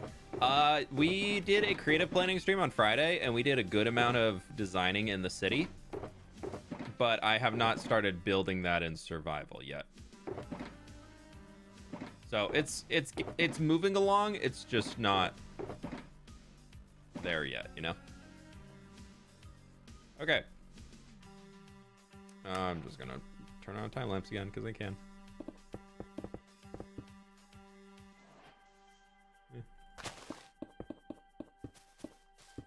Yeah, here's some of those lines I was talking about that I just have stretching across.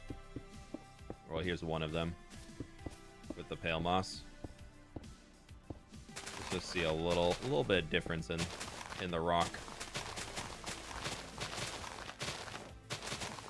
I think I want to go back and do that along the rest of the terrain that we've already built. Oh my gosh, I did the new Litematica update yesterday. It came out a few days ago, I think, but I just got it. And it removed all of my selections in Litematica, and I'm so sad. I have to go set up everything again.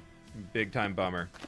I think what I need to do is just like merge the creative and the actual world again. Oh, that's weird.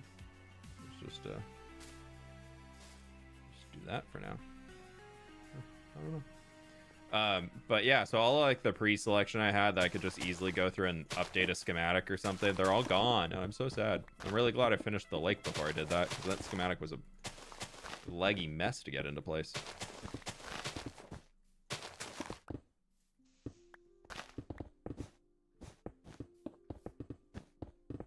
And you can see that goes down to water level. We've got a lot of stuff to take out of here. Promise digging. You will get digging today.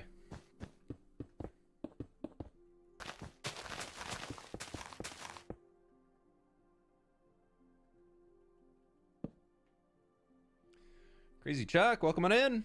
Hey, Marslet, how we doing? Welcome on in. Just watched a Resin Cave video, another good one. Yeah, I had a lot of fun working on that build. That was a good build. We also got 1,500 people in here on YouTube right now, and we have 900 likes, my friends. Click that like button if you haven't already. Thank you, everybody, for doing it. It really, really helps me out a ton, so I really appreciate it.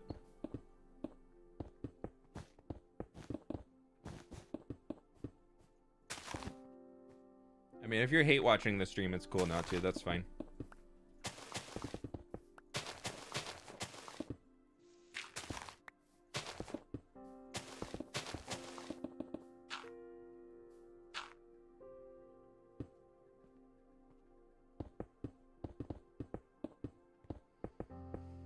Gotta love your loyal hate watchers all the time on YouTube there. I've got like 100 of them. It's diminished since the dislike count is no longer showed publicly on YouTube anymore. They aren't as full enforced now, but there definitely was a big community. It used to be 200-300 people that anytime I'd release a new video, the video went out, and within 10 minutes, you best believe I got 200-300 dislikes on it. There'd be more dislikes than there'd be likes. But every single time, you give it a few minutes, and the like count will catch back up. My loyal dislikers there, every single time a notification comes out, you best believe they're clicking on it to watch that video.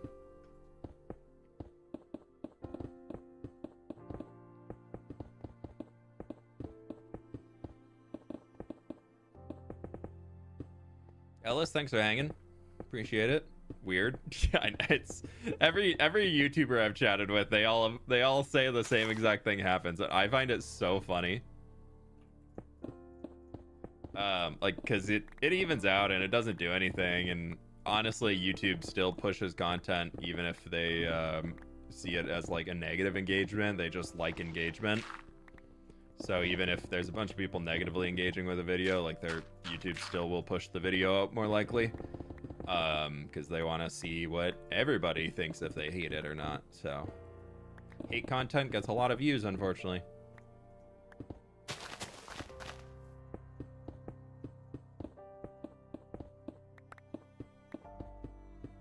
I always do find it funny looking at all of the every single time a new video comes out. There's usually dislikes on it before there's likes, and I'm like, there's a lot of people that watch the video as soon as they release, and they're like, no.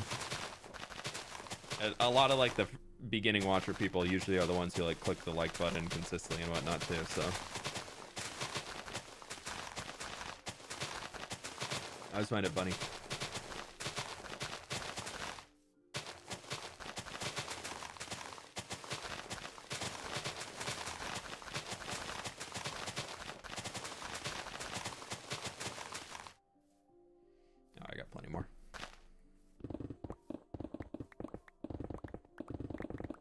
I kind of did this in like a tiered approach up in this area. You'll see as we start digging it out, because I need to get a flatter area for the road, but then it felt like it was too flat. So behind the road, I added this like upper section here that kind of slopes down a bit, and then there's more rocks, and then there'll be like a little flat area for the road, and then it comes in contact down to the water, the river.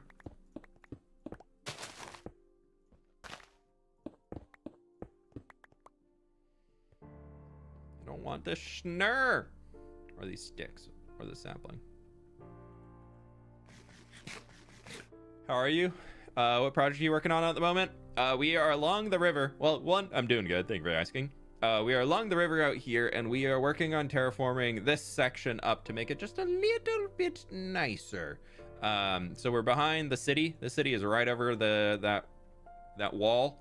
Down the other side of the mountain is like right where the brick factory is. And so we're working on cleaning up this edge over here so that we can do a bunch of buildings and recreate this village. So I'm gonna be totally tearing out that house over there, as I want to have it all on this side.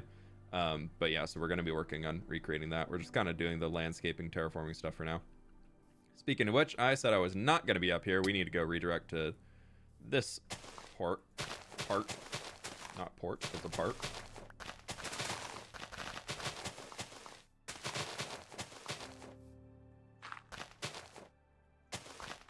Oh, I did add a little road coming up here. I forgot. I feel like I did something in this area.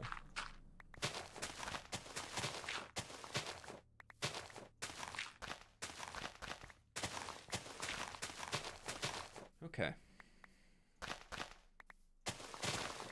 It's cool to see the back of the fortress. Yeah, I really love the view from this area looking up, and if we can get that side done for the video and whatnot, it's really cool. I'm really happy with how it's all turned out, but it's just gonna be that's a big boy dig over there. Like that's another big one. Like I gotta set up more beacons to tackle all that and everything. So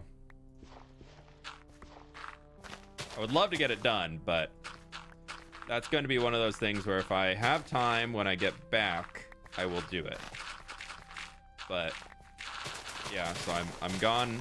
I usually have my videos wrapped up before the weekend goes in, and I don't even think I can do that right now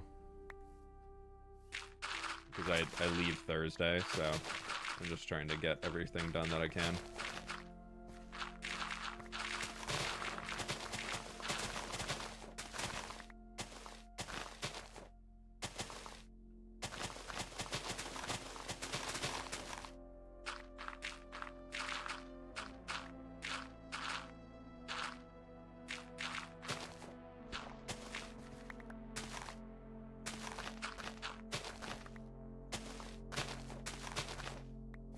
There's that. Bam.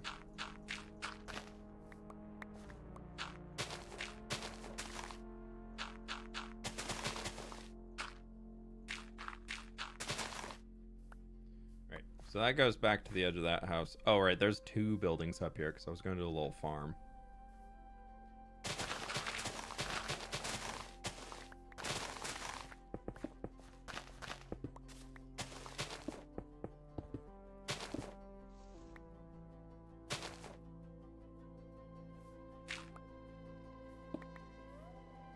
Have you watched the Silo?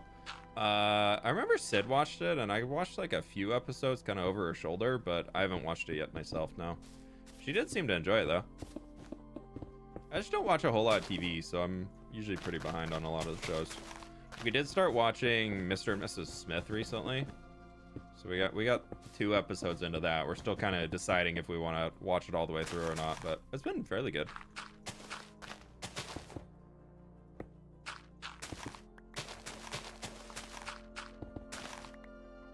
Have you seen Arcane? Yeah, I've seen season 1 and season 2.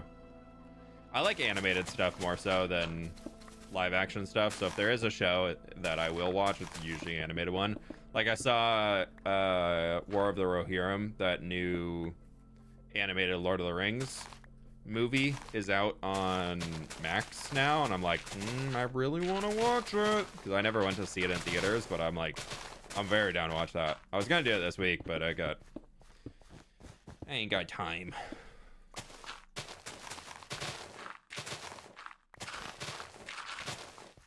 Arcane is so good. Yeah, I was a little like halfway through season 2, they kind of lost me. But then the wrap up of season 2, I did enjoy it. I would say still no spoilers in chat for that. You can talk in generalities, but please don't bring up plot points.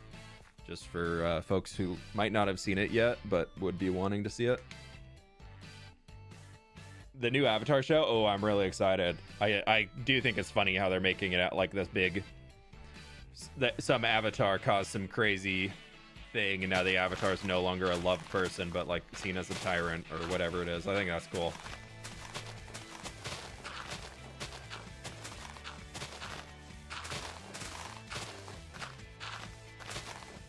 I'm excited for it. I hope if it's up to quality of like the first actual ones, then I'm very in.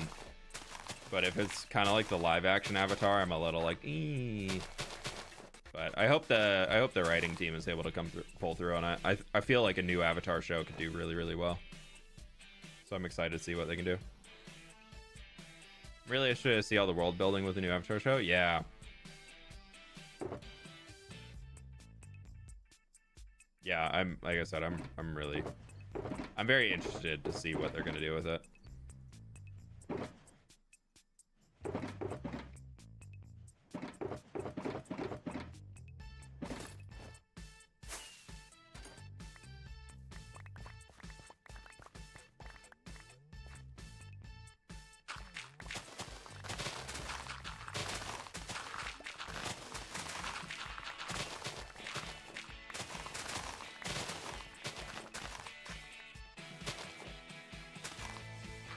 There's that, and then Andor season 2 trailer got released. I'm very excited for that one.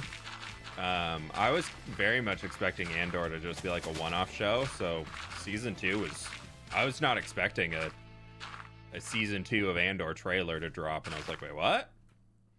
So that's an exciting one. Korra was really good. Yeah, Korra is definitely different than Avatar: Last Airbender. Legend of Korra, still very good, but it feels like a very, very different show. And I think I liked Avatar: Last Airbender a little bit more than Legend of Korra. But I think it's just I enjoyed the gang and their shenanigans a little bit more than I enjoyed the gang in the other one. There are definitely really good moments in Korra, but yeah.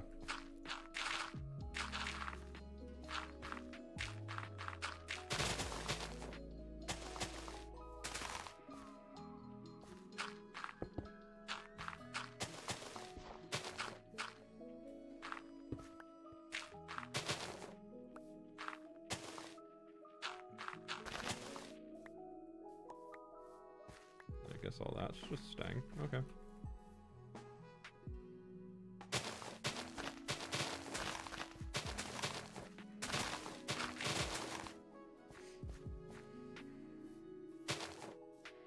didn't like Korra, so I didn't like Legend of Korra. Yeah, I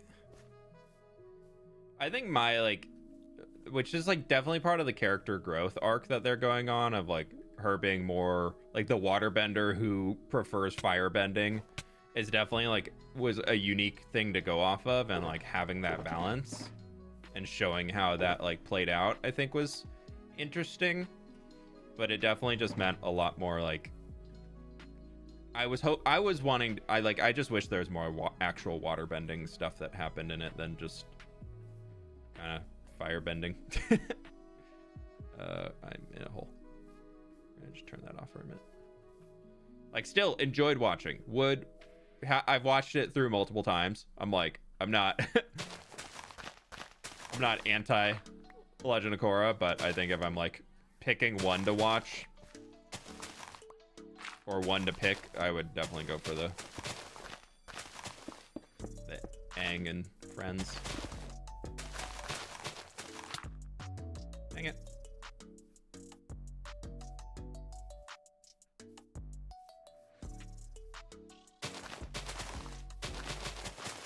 Keep it real.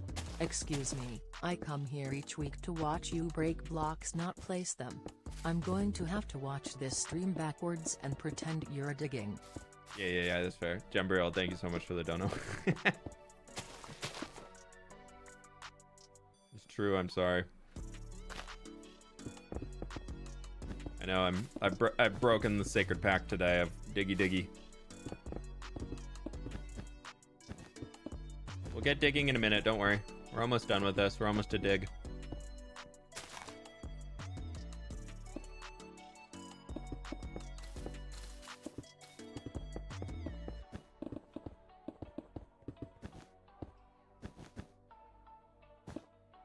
Thank you for the dono, though. I appreciate it.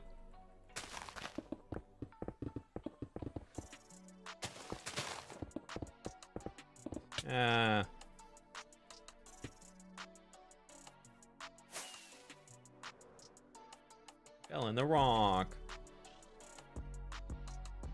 1,000 likes. Woo! Thank you. Thank you, everybody. I appreciate it. Always feels good to hit the 4th digit. Here's your spoiler. We're building a river village over here. No. I'll tell you all the spoiler after we finish up this little time-lapsey section here.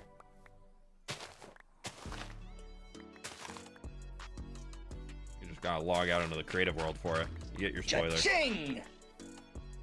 Aries Satori on Mars with the 20 gift memberships? 20? Thank you so very much. I really do appreciate that. It's extremely kind of you. Okay, so we need to bring this section down here, but that's kind of where all my shulker boxes are. So that's a wee bit of a problem. It's looking pretty good, though. Thank you so very much for all the gift subs. I really do appreciate it. Oh, this is looking, it's looking good.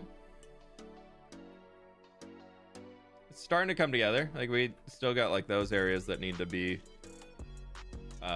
relocated to new spots, but I think we can start kind of how long does it take us? Well, we're about 2 hours in. I think we can start working our way out here and get to diggy. Let me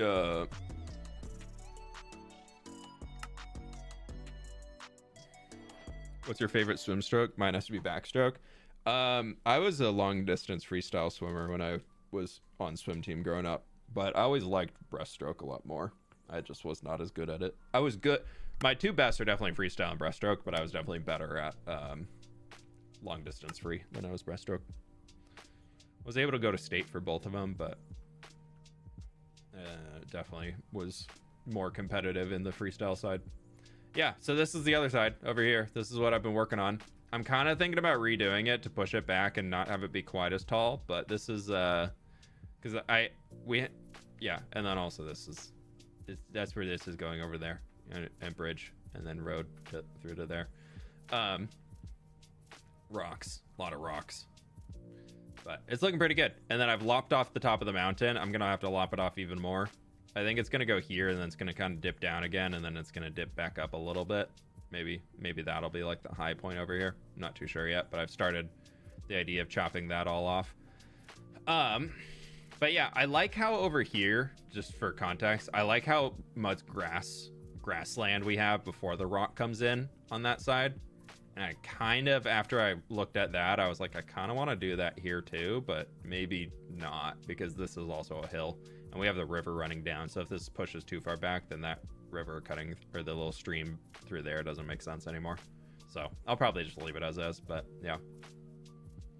Yeah, a lot of tasty, crunchy rocks.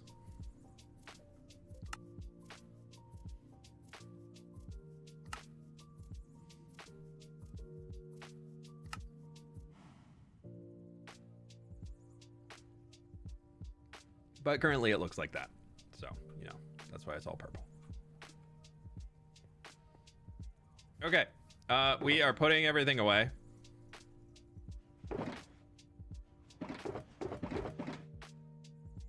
We are full again on grass blocks with extras.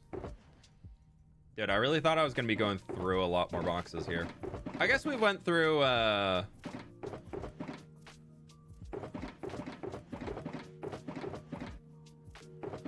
few boxes. We've emptied 2, and we're about to fill them back up.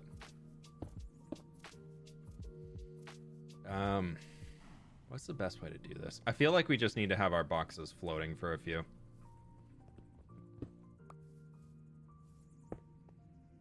Huh. Why would you chop the whole mountain? Because I really don't like how it looks. I want to get rid of it. I think that side being lower and then something more fun like a building up there could be cool. fWhip, you just like giving yourself work, huh? Yeah, I know, Hades, it's a problem.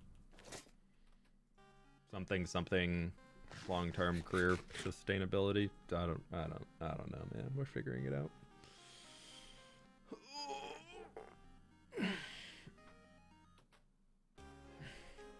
Looks awesome, but it's a lot of work. Yeah, well, we're not doing it today. Like, I'm not doing all that today. No, that would be impossible. We're gonna slowly work on it over time. Okay.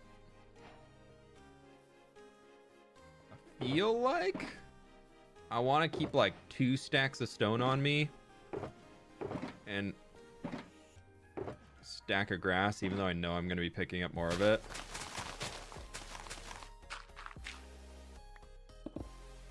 But that way we can just kind of start tearing this from top down. Fill in the spaces that we get. Oh, I need to get pit. Alright, I was gonna turn into a stack and a stack and a stack and a stack, and half my inventory would be full. Let's do a stack and a stack. But to save inventory space. And also to have a place to land on if we ever need to fly. We just do that. How often do you stream? Monday, Wednesday, Fridays right now. But I won't be streaming Friday this week. Do I have a headphone tent? Do I wear headphones? You can answer that question yourself, my friend.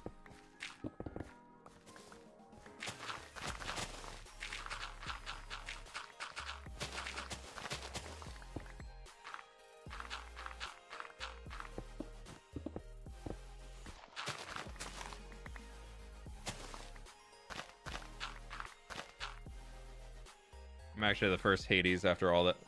Those that are named after me. Yeah, there you go. The OG, for sure. Definitely. It's definitely the first name we knew you by, too. Real. And true.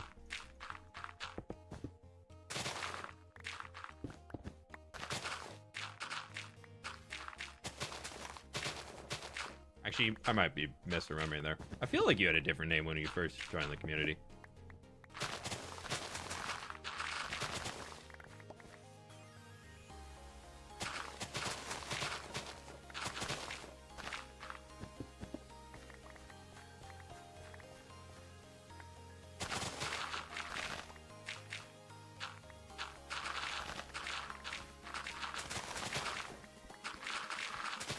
Here's your digging.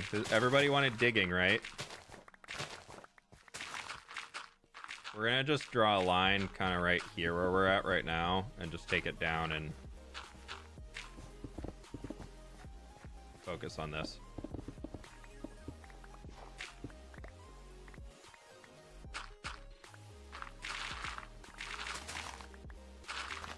Are you the wife and the pups doing? Hope you all well. We're doing pretty good. Definitely, we were enjoying the sunshine as much as we could last week when... So it's a little... Back to rainy. Actually, it's not too bad anymore. It definitely was raining this morning, so... But yeah, we were just busy. Usual stuff. But it was nice to get some sunshine for a little bit. We've been starting to talk about like what we want to do in the garden and everything, and I'm very, very excited for it.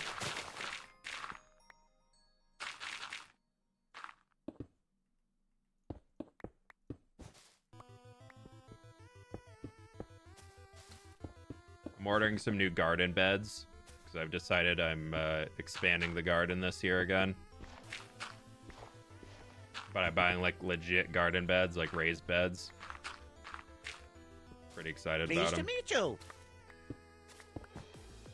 Oh hey, yes, I have this today. 1 more month till new twee. BRBRRR dirt does that. Dude, that voice just did you so evil on the aw. The voiceover just did you dirty on that. I'm so sorry. Yentl, thank you so much for the 35 months, though. I do appreciate it. Thank you. Yeah, we had 2 trees last year in our front yard that... The smaller trees, like one's only like... Now it's 4 feet tall. It used to be about 12 feet tall. And then the other one is probably about 10 feet tall. But they got ravaged in a storm last year. There's a really, really big tree nearby that lost some branches in a crazy windstorm we had. And those branches came down and just shattered the now tiny tree. Just like had all these limbs hanging off that going up there, and it just like cut them perfect, just like dead around the tree. And so it just kind of looks a little awkward. And I tried last summer to see if I could get it to grow back a little bit, see how it's guiding, and it's just like, it doesn't look healthy. Like it's really weighted to one side. So I decided on taking it out. And then the other tree, also in the same storm, also got completely battered and got split at the top and lost half of its canopy. So it's like really, really weighted to one side. Wow, my camera just lagged a ton. So I decided I'm taking that tree out too, because they just, neither of them look really healthy. So I'm taking both of them out, and I'm using that space to put in more garden boxes, because they get really, really good sun there. Don't worry, I'm not evil. I'm not just taking out trees for the sake of taking out trees. It's gonna go into something functional.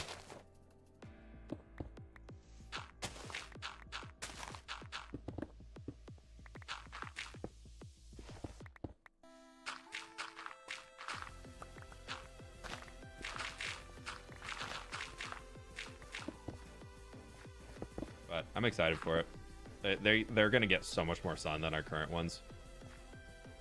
You should grow some cacti because everyone needs a cactus. We don't get enough sun to grow. We could probably do like an indoor succulent sized cactus, but I definitely could not do anything outdoor. It's not warm enough up here.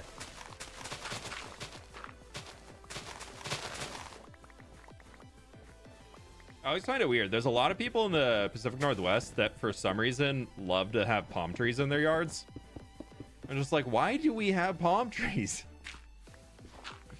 Like they don't look like they would grow up here at all. They look so awkward in people's yards. But I swear every neighborhood has somebody who has a palm tree in their yard.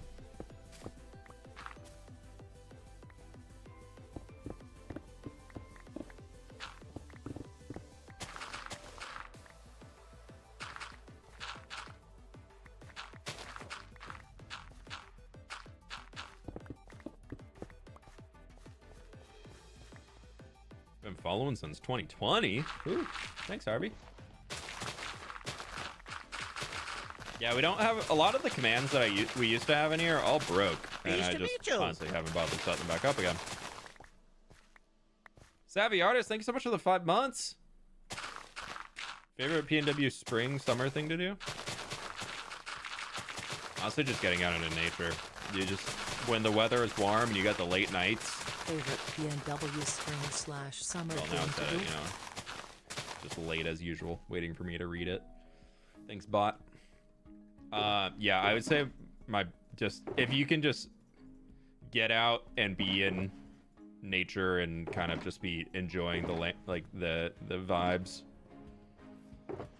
Whether it's like dinner on a patio or just like hanging just anywhere. Like, there's a lot of cool rooftop bars in the city that you can go check out. They're a little pricey, so like you don't want to do it often, but they can be fun to just like go watch the sunset over Puget Sound and all that stuff. Like, those can always be really cool. And then yeah, we like to do a lot of that. I like to get out and go hiking when I can in the summer. Oh, why did I fill up everything? I was meant to drop materials. Haven't been doing a lot of that recently, but hoping to get back into it more this year. That'll be fine. There's a lot of fun stuff. Like, we love to go to Eastern Washington and go check that out, just because early summer and late summer Eastern Washington are both just really, really nice. You can go do like a float down the Yakima River or something like that. Can be a good time. And you can do the drive in a day and be able to make it back.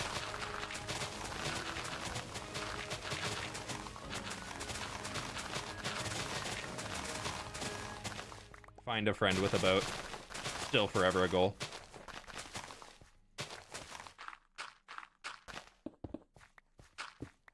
We're still trying to convince somebody in our local friend group here to be that friend with a boat, but nobody seems to want to do it. Ever been to the UK? Yeah, we went last October, November, sometime in there, to London for 5-6 days. It was really fun. Determined to drive out to the Oregon coast and have a bonfire. Yeah, good vibes.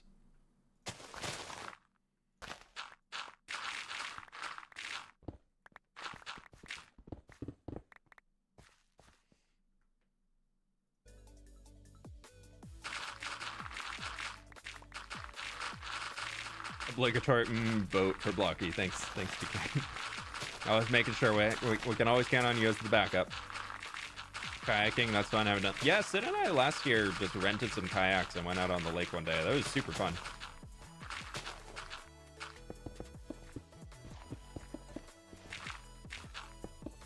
I think we have hopes of going camping at some point this year, this summer.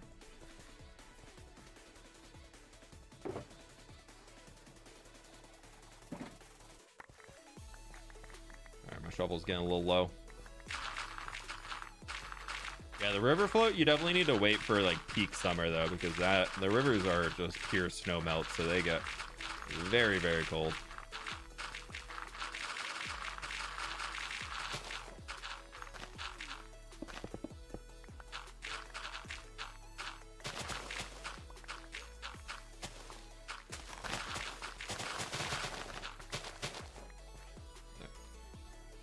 Shovel for your services. You can now retire.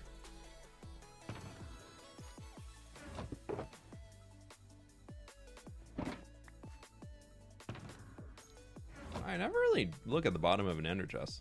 Well, that looks kind of cool. It's got like a crafting table grid on it. I've never noticed that. Huh. The more you know.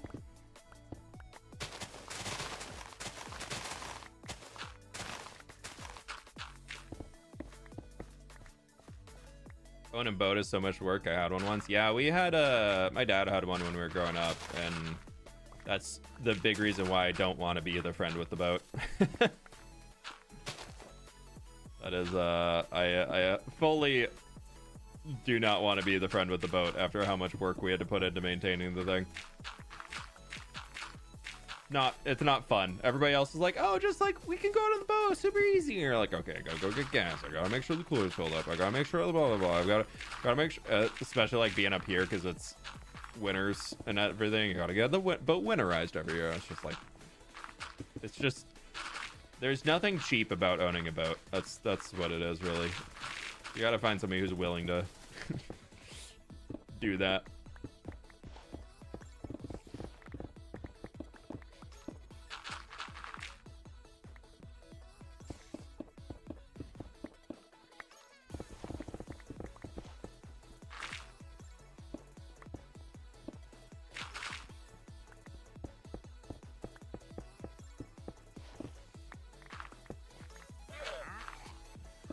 Another wandering trader?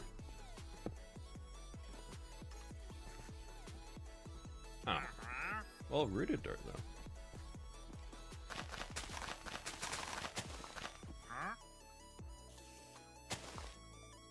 Yeah, I was kind of building here. That's cool, though. No, you guys are fine. Please hang out there. No, have a great time. I'm totally fine. I'm not in the way at all.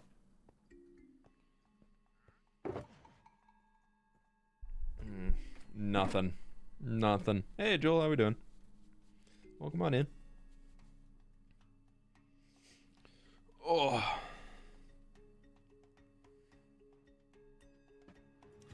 Okay. That's what I got. I'm just gonna keep one stack of stone on me.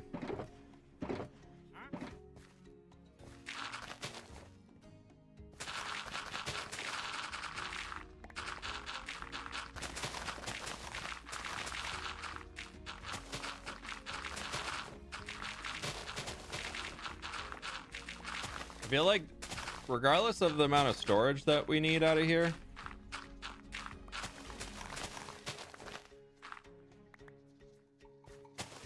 because I definitely know that we're kind of a little Cha-ching! down bad for storage space with our current shulkers, because I was expecting to empty more of them. But we're getting there. Getting in. What was that? What was that? Das Gotlos with the 10 gifted memberships, my dude. Thank you so very much. How we doing today? Welcome on in. Good morning.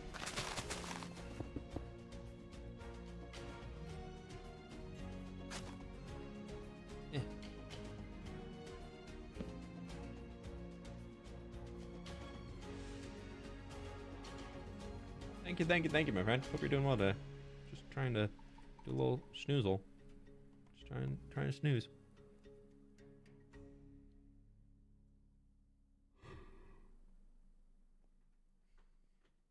Is the lake all done? I did finish the lake, yeah. Well, at least enough for next episode. There's still more work that needs to be done on it, but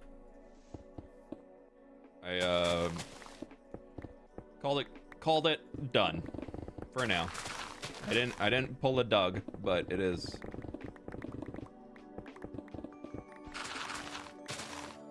It's as good as it's gonna get for the next little bit, because I have other things that I need to do. And that I was like, I need to get out of this project. I need to do something else. So I finished everything that we had planned for it, and I like how it turned out. I really like how it looks, and yeah.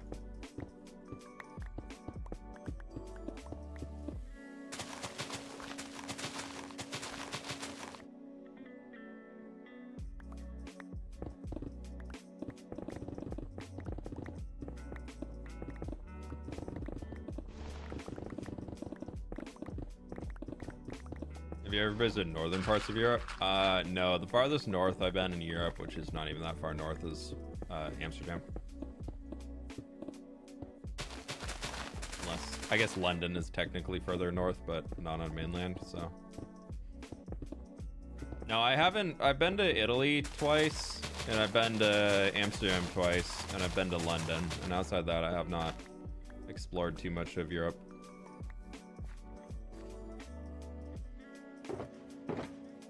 We'll get out there and check things out someday.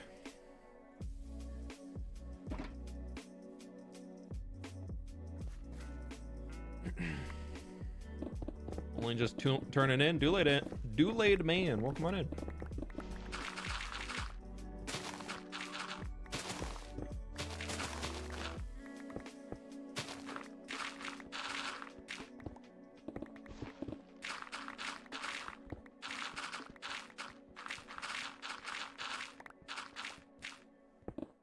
London is more south than Amsterdam? Huh. Or you know.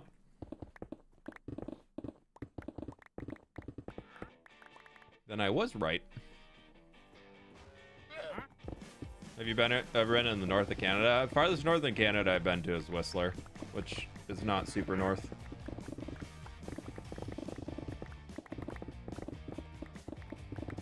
But it is beautiful though. We used to go up to Vancouver a lot when I was younger. I haven't been for a few years, but I do love Vancouver and Victoria. Both those cities are just awesome.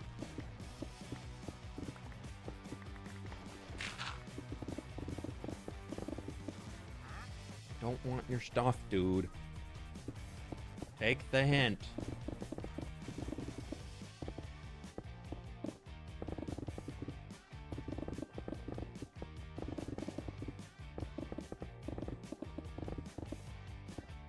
I actually don't even have emeralds to buy your stuff from you with. I am poor. I have nothing. I'm a very, very poor Minecrafter right now.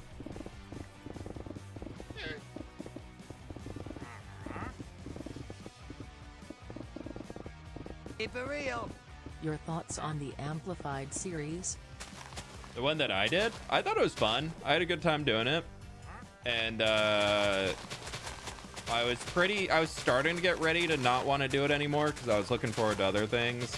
And then with the world just becoming incredibly laggy, I was like, yeah, I'm very ready to move on. But I had a good time doing it. Like, it was a fun series to do. It was cool to be able to do that. I liked being able to do a series that was much more like just chill and not really worrying about doing big. So like I have fun with those types of series every once in a while, but then they usually kind of are something that I just want to do in the background for a little while and kind of hang and work on for a bit and then move on. And that one lasted a lot longer than most of my other like offside series go for, because that was very much just like a waiting room series until the new Caves and Cliffs stuff came out. And then as soon as that stuff came out, I'm pretty sure we ended that and went right into Empires, I think.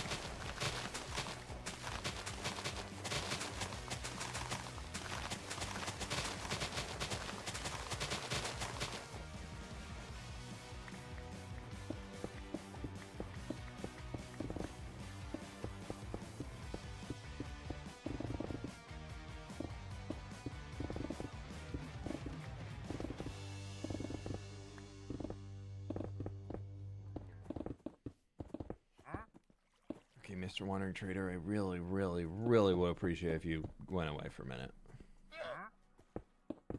It's kind of like, well, it might be like a little questionable.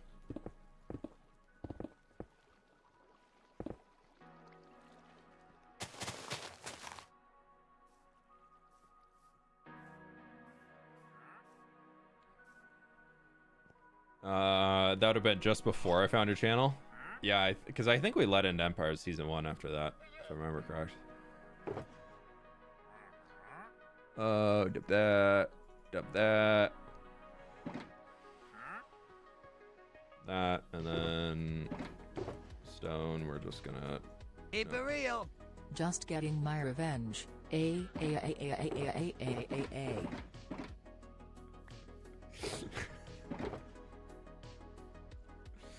I guess so. Yentel, thank you so much for the dono. I appreciate it.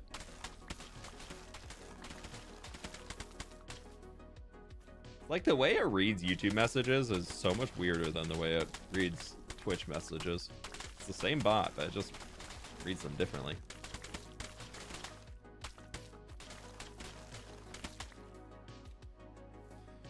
What about me in Forever World? When did you dub the hardcore world of Forever World? Yeah, when it became smart to do that on YouTube. Full honesty is it is for the clickbait, 100%. But the difference, as Sparrow mentioned, is that for me doing hardcore Forever World in my video titles and descriptions and everything. For Yentel, hopefully this works like she wants.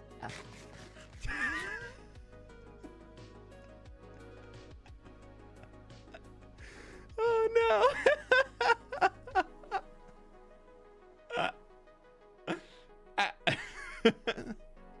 That's rough. That's rough, May. Oh man. But anyways, on the Forever World thing about this being different is we are on day 9,346 Or most people currently doing Forever World videos, they're at about day 100, maybe 200. And they just started their world. So I feel like by product of me being 3.5 years into the same world, calling it a Forever World applies more for me than it does for the people who are really doing the YouTube clickbait just to have an excuse to start a new Minecraft series to get episode 1 hype views. So here, by me calling it Forever World, we're actually doing a Forever World. That's the difference. Well, minus the little part of being on hardcore. But then if it really is a Forever World and I'm in hardcore, then it's even more impressive. So yeah.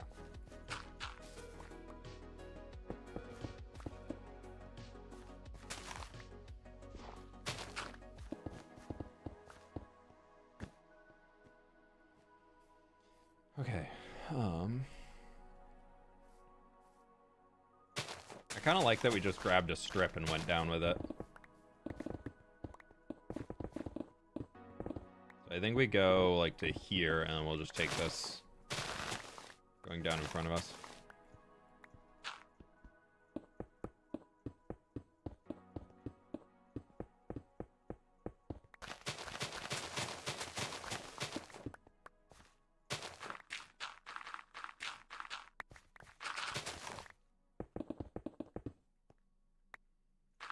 Welcome to the island Let's Play. I've just been super busy with other things. I just haven't been able to record it, to be honest. I was kind of worried that was going to happen when I started it. Like, I very much started it with, like, the intention of get through the holidays and do this, and then hopefully keep it up and keep going, and then it just kind of kaputted, unfortunately. I hope to bring it back at some point. I think it could be fun if I'm, like, really low on time for something. Bring back the island series instead of, like, starting a new something. Like, do that as just, like, a fun series we can throw in every once in a while. But, yeah, there's a lot of things going on in the YouTube world right now that are taking attention elsewhere.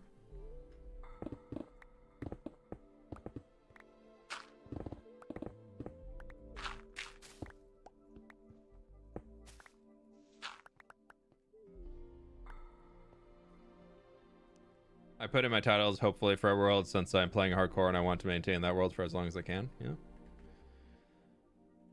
I mean, let's be honest. The thing that causes most people to quit their Minecraft world is not dying in hardcore.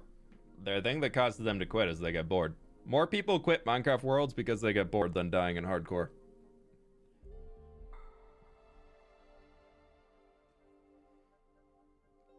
First day of college tomorrow, but I can't stop watching you. Hey, if you need a moment to relax, college is a big thing. It's a big moment to be starting there. It's okay to take a moment for yourself before you get in. You're gonna need to learn how to do that once you're in college, otherwise you're gonna be super stressed. Yeah, you did that one. Did work. That one definitely worked. Frizia, Johan, thank you so much. Appreciate it. Definitely worked. And verify.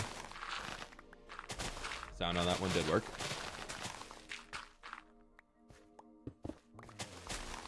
Yeah, first day of college is like the most overwhelmingly fun time because you just have to be so open to making so many friends and meeting as many people as you possibly can. Just because, but then like it's still so important to just take moments for yourself and be like, you know what? I've done all my social battery can handle today. I just need to go chill and maybe set up my dorm room a little bit and or go back to my house and not be on campus. Because it can be very overstimulating in the same way that it can also be extremely fun.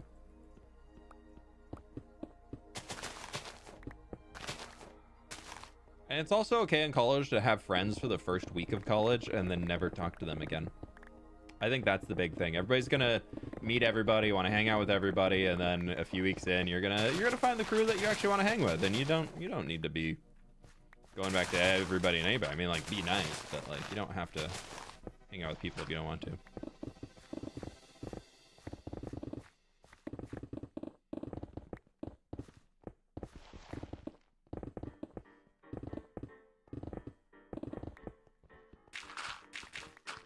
Can you make a video on fWhip 2 and explain how to use mods for building such as World Edit and more? I don't use World Edit anymore. I use Axiom as my replacement for World Edit. There are so many videos out there that you can follow that are going to be a lot better than what I can make for a tutorial on how to use those things and all that stuff. So I would say if you really want to learn how to use Axiom, there is a video by, let me see if I can pull it up, Ash's Den.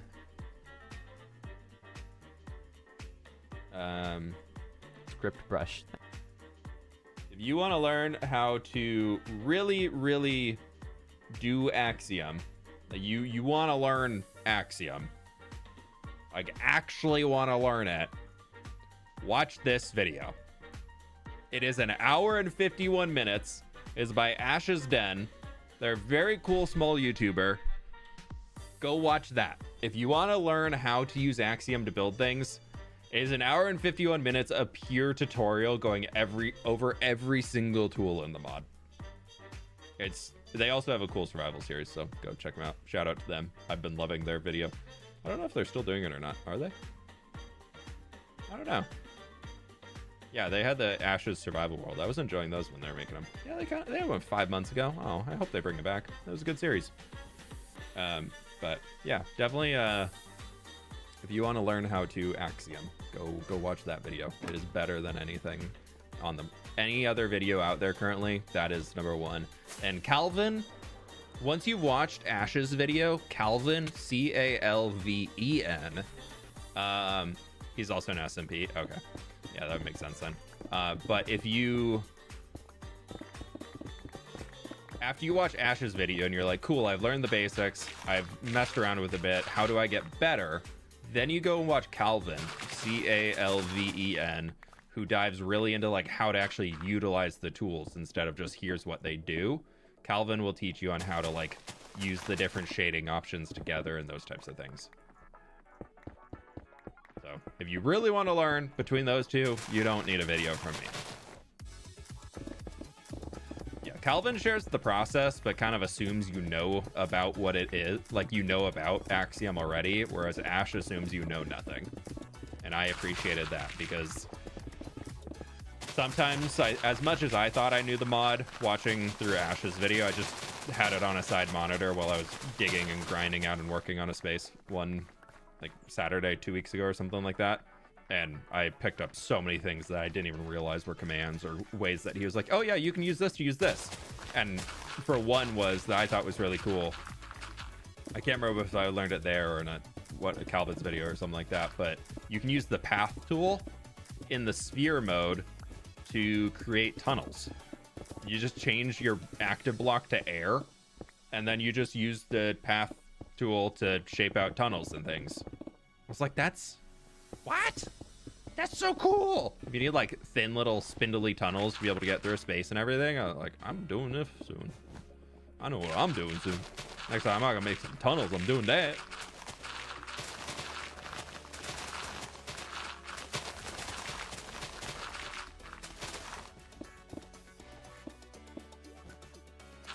Yeah, those dudes are all fantastic builders. They definitely deserve the love for it. So I feel like if I were to make a tutorial video, I would basically be regurgitating everything I learned from them.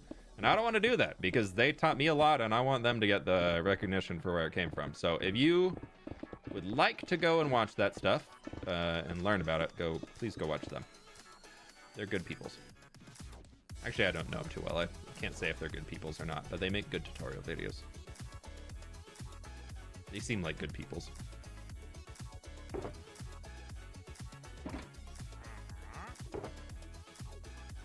Okay, we're full on stone again. Drive safe, May. We'll see you in a bit.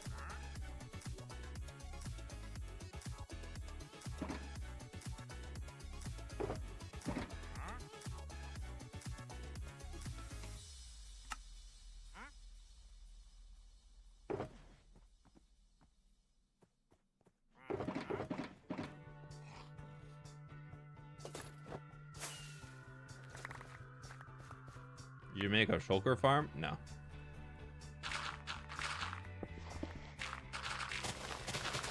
I refuse.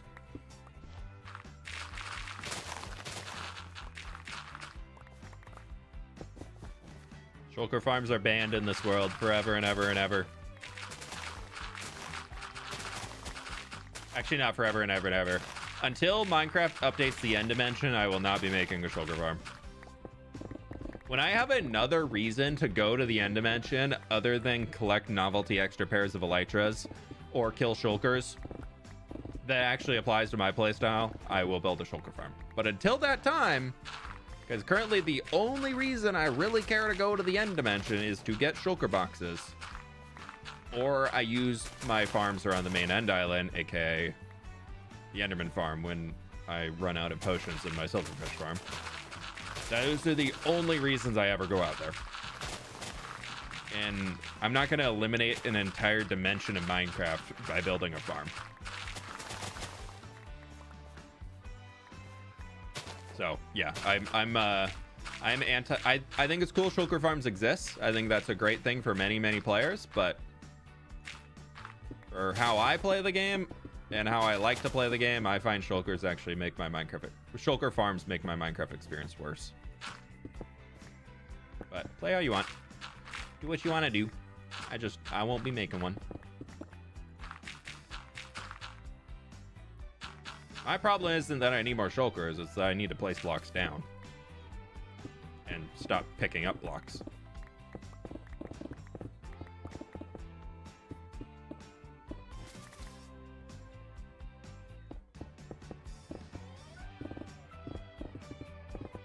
I have enough shulker boxes, theoretically.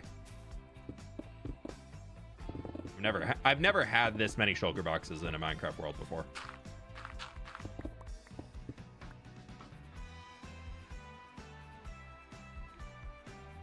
Okay.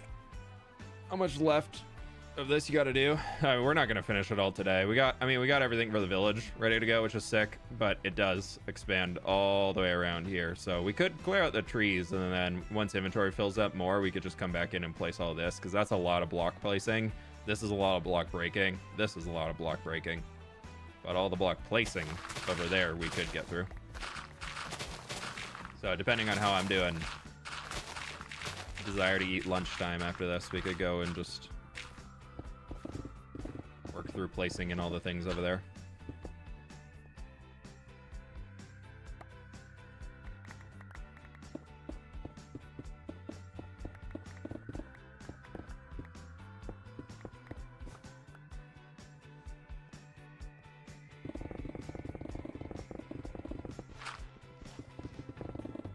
Dire, be a menace. What have you done?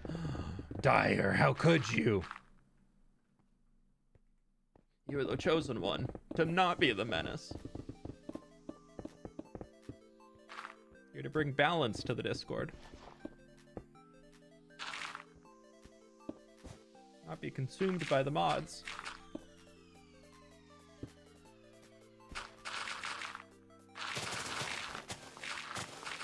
I don't know what they did. I just saw somebody calling them a menace and I went with it.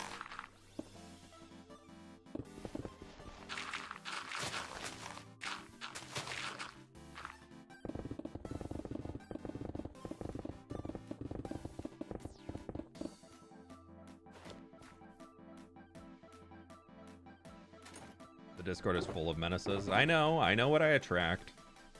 I'm aware. I'm stuck with all of you.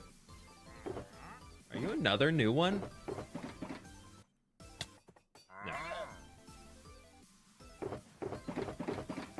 Do wandering traders spawn more if you're near a village or something?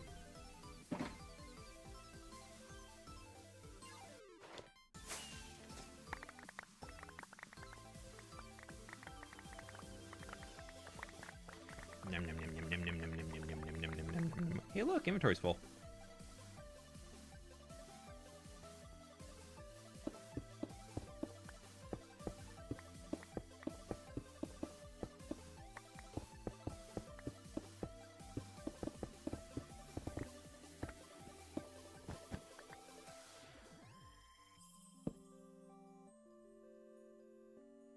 I'd use Litematica to do landscapes. Have you previously planned this in another world? Yeah, I have a creative copy of this world that I work in first before I start building things in here. I find for me that I gotta have a lot more fun designing and building and doing all that stuff when I gotta use all the fun creative tools and things to make my experience with all that better. And then by product, that allows me to channel a little bit more creative energy into the whole thing. Versus if I just go through and full send and survival and all that, I'm get more focused on the grind and just get it done, and less thinking about making something I'm really, really happy with. So I've found for me, my happiest Minecraft experience involves both creative and survival gameplay. Like my ideal Minecrafting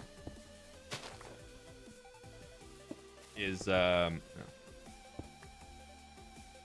involves planning it in creative and then coming back in and building it in survival, because then I get the enjoyment out of creative of I gotta just let my brain go wild, creativity, don't have to worry about recording any of it, have fun just building in the game.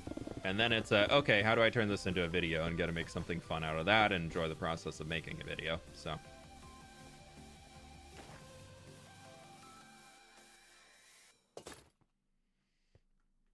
going back to New Prize one day. Yeah, I was hoping to do it before day 10,000, but I don't know if it's gonna happen or not. I'm trying my best, but yeah, we'll see if we can land it before 10,000 or not. World downloads are for pace of orders. Tier 1 supporter gets access to world downloads, texture pack downloads, Litematica schematic downloads, and all that stuff.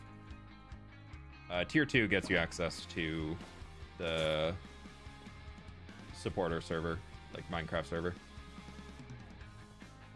On YouTube, at least, you can read what perks you get for becoming a different tier on there. Twitch, unfortunately, doesn't read them out, but if you join the Discord, you'll get access to ranks and see all the channels you had and whatnot.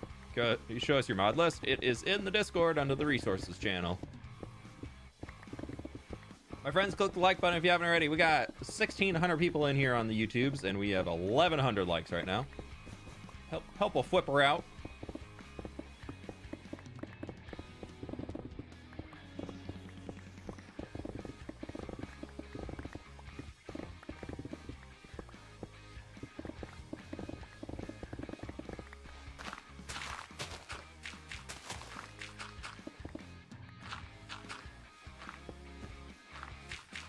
Or as the old saying went, toss a like to your flipper.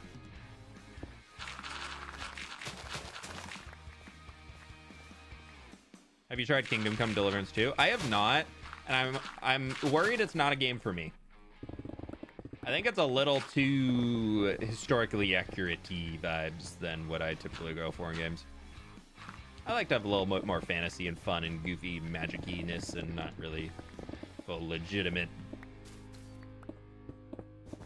stuff, you know? I like a little fantasy in my games. Sid and I did start Baldur's Gate 3 on Friday night, though. We got through, I'm assuming, the tutorial area.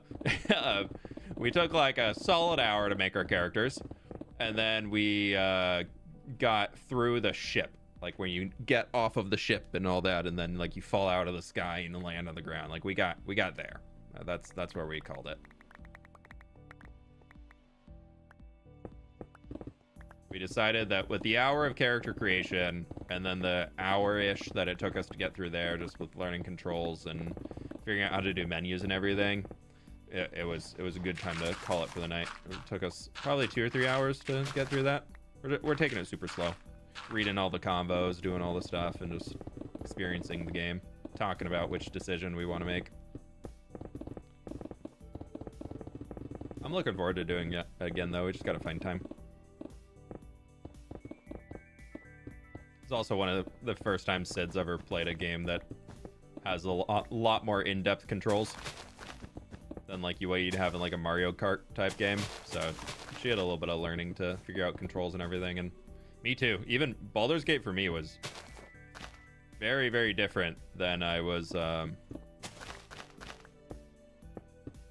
expecting the control scheme to work, just because I'm used to, like, even for how I normally play games, the controls on it feel very different. They feel good, but they feel different, so I'm still getting used to it.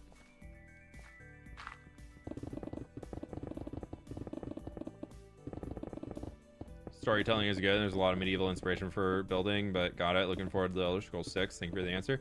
Dude, I'm gonna be playing the heck out of Elder Scrolls 6 whenever that comes out. I'm gonna be sitting in the middle of a retirement home. Back in my day, we played Skyrim on the PC. We don't need this VR Skyrim. And it was only 6 years between Oblivion and Skyrim releasing.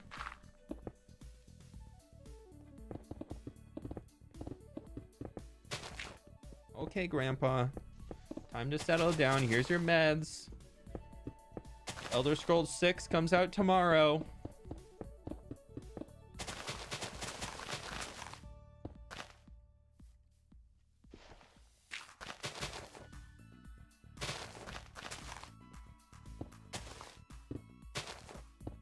Said not much of a gamer. She's not much of a video game player. Like she's big in like board games and card games and everything like that, but never really grew up big on the video game side. But like we'll crush some Mario Kart or like a Mario Party night or something like that. Like just fun party games, definitely the vibe. Which is good. Like so I keep trying to find new co-op games that we can play together. Those are always fun ones to do. And then you don't have to worry about. Ow. Seriously? Yeah. Just because. Sucker! I'm coming after you.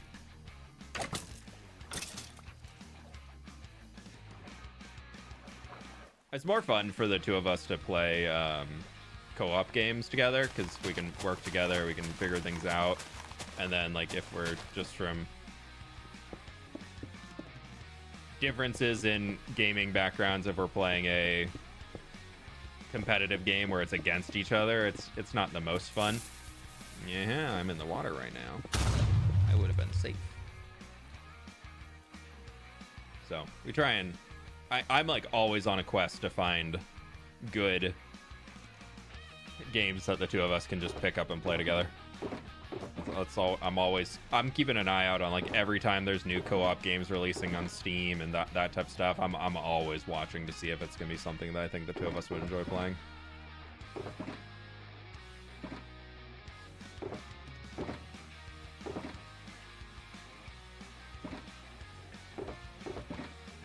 Who was that? Dire Kestrel. I knew it.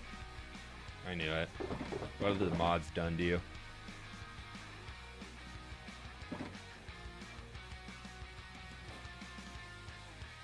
Have you played It Takes Two? I played It Takes Two with one of my buddies, and it was so fun. Oh my god, I love that game. I heard they have a new one coming out by the studio. That's another co-op one, and I'll have to see who I end up playing that one with, but I also feel like that's one of the games where if one of the people playing is not a huge gamer, like there's a lot of potential for like just frustration between everybody. Just because it's not the most forgiving, and it's fun though, like it's a good time, but it's not the most forgiving game at times, you know? I had a great time playing it the first time, but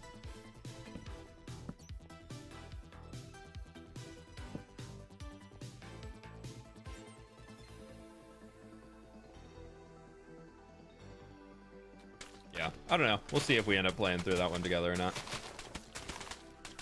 Yeah, my buddy and I picked it up, and we ended up playing through just the two of us. Did the whole game in, like, I think 3 days. Something like that.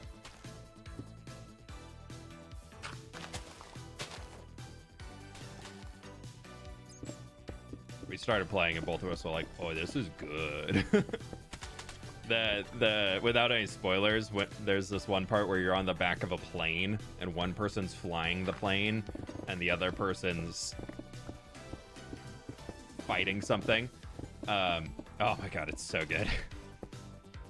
That was just like so unexpected of like that being the next thing that you're doing. And it was just, I was the one fighting and I was like, what? What am I doing? It's so good, dude. It's such a good game. But the ending's so sad. Oh. I feel like that's a game to play through once and it's amazing. But I don't know if I want to play through it again. Because I feel like not knowing the story and playing through it in that way is what makes it so special. Like, not knowing the story of It Takes Two is like the reason why the game is so good. Like, there's actual points in that where you're just like, what? It's so good. I agree with that. The thing that makes me feel better is Blocky and I both mess up doing the same thing. Yeah, you guys are both at least somewhat of gamers by being Minecraft players.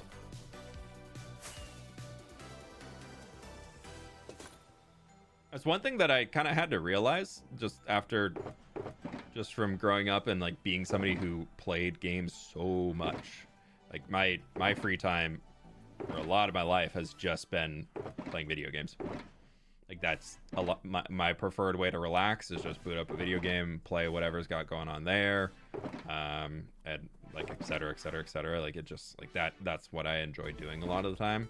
And so when you kind of think about that, so much of like the muscle memory and just general game knowledge that comes from consistently playing video games of just like expectations on how a currency system is going to work, or expectations on what a point of strength versus a point of intelligence versus a point of wisdom means in a video game. That's stuff that just by playing, being a gamer and like playing games, you pick up on. Oh, I said we are going to finish that section and then go choppy chop the other side. Right. No. We'll go get rid of all the trees. Let me just bring this down a little. We'll bring it down to that layer. So there's a lot of those things that like are just systems that you are probably as a gamer, not you, but like the general you, get really used to. And so it's been fun kind of like introducing that side of everything that to like other people who don't really play games. But then it's also one of those that's like, oh, this is like a massive learning curve. Like to get into gaming now because of all the assumptions that gaming communities can make of what you understand is happening in the game, as just the expectation of how much gamers have been doing this stuff for however long. Like it's a lot. Like the expectations that are set in games nowadays to assume that you just know how all the systems work. Like there's a lot of stuff going on. There's a lot of different elements in modern day video games that are just inferred knowledge off of previous games. And a lot of games have kind of moved away from the tutorials other than this is the control that does the jab. But it doesn't tell you that, oh, if you use the jab on somebody, you'll actually interrupt their attack. It just assumes that you know that a jab being a quick attack can counter something.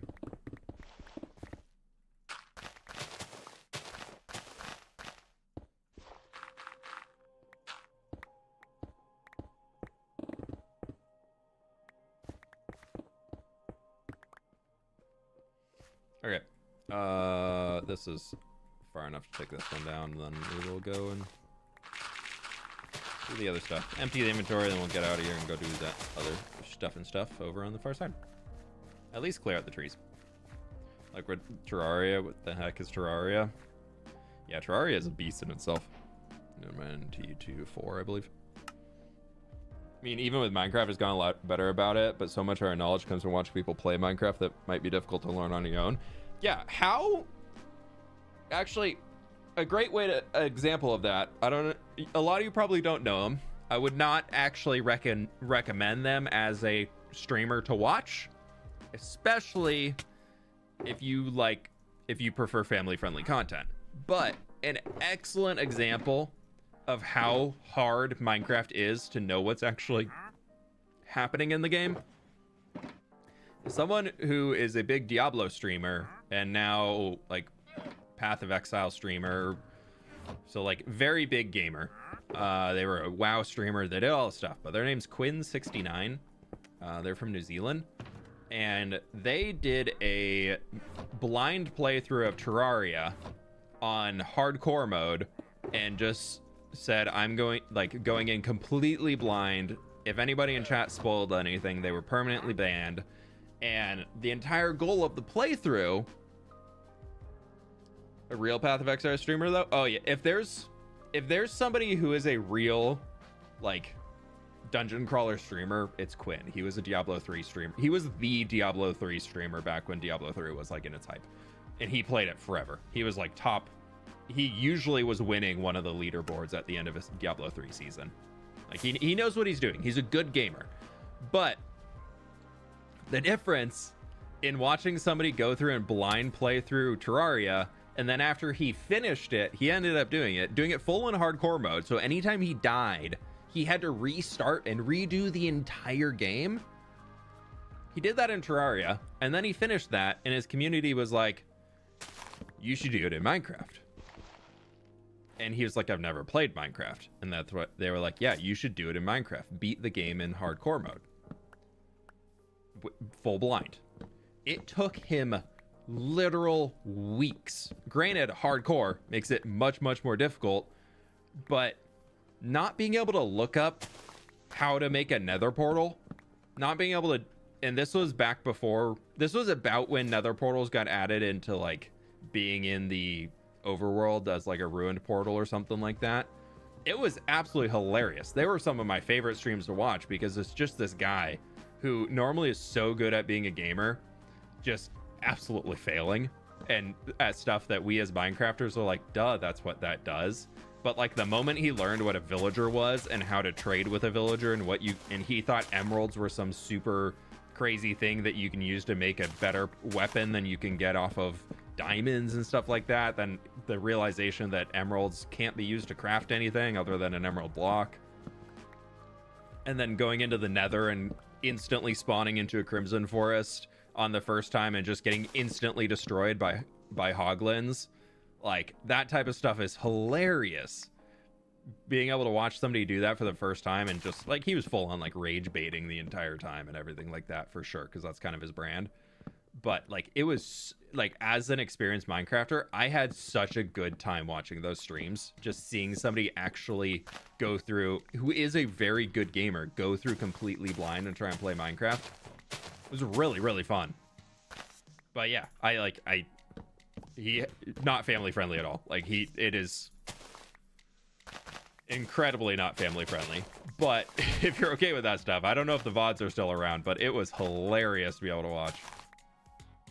Where can I find those videos? Sounds very entertaining. I don't know if they're still around, but he also did like he also had challenges going on during it, just because he's that type of insane, where it happened like a year or two ago, so I don't even know if the Twitch VODs are around. But he had one where he said it on Monday: if I don't beat Minecraft by Sunday night, I'm shaving my head. And you best believe that next Monday he was there sitting there with a bald head.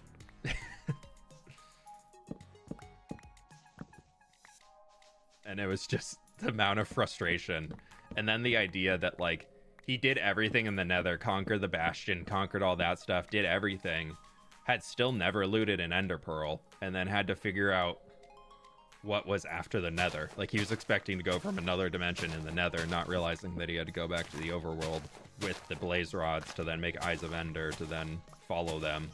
Like that took like an entire day to figure out that you have to follow an eye of ender, let alone even make one. There's another log in there. Maybe? Yes, there is.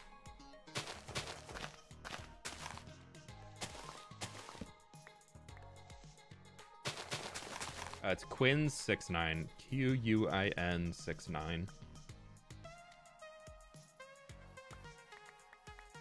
But like if you're looking for somebody who's just gonna rage out playing Minecraft for the first time, that's the content. If you can still find, I don't know if the VODs are up or not, but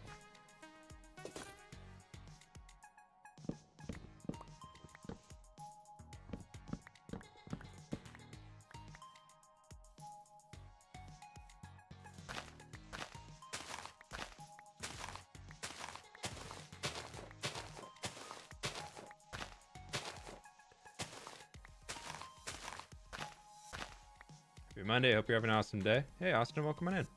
I'm having a pretty good day so far. Chopping some trees, clearing out some space to be able to build up the land around us a little bit more, and it's all coming together.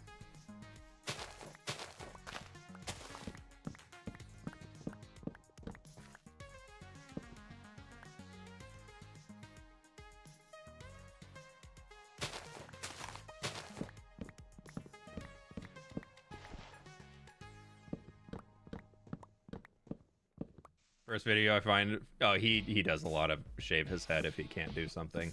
I used to watch him a lot in the back when I was big into Diablo 3.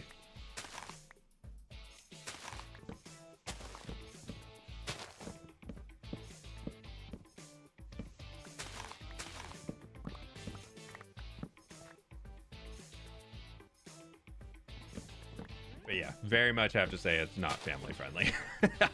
I feel like I gotta throw that caveat out there, but like, if you want the true seeing like a very, very talented gamer try and play Minecraft for the first time, it's good. It's really good. It's good content. Hey, May, welcome on back.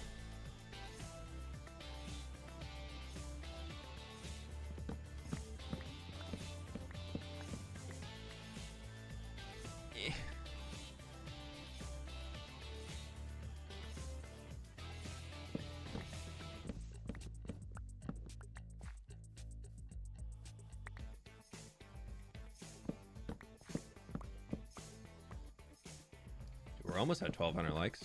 We're almost there. So close.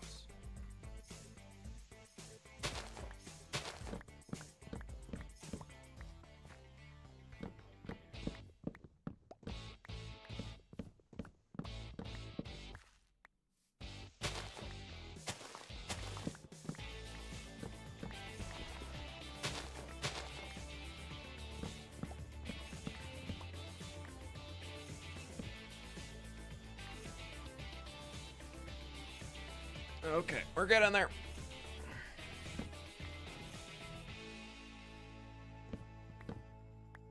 Dang it.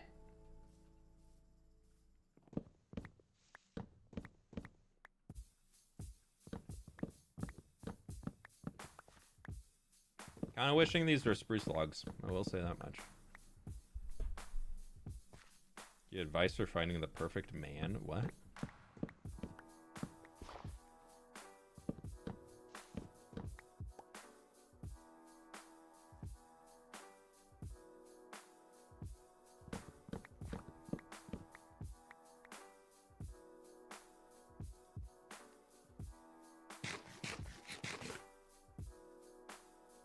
Like somebody to date. If you're looking for perfect, depending on what your idea of perfect is, you're probably never going to be satisfied. That's what I would say.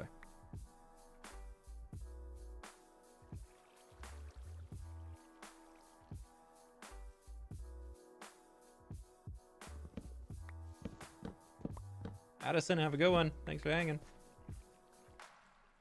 You know about Attack on Titan? I've seen the first season.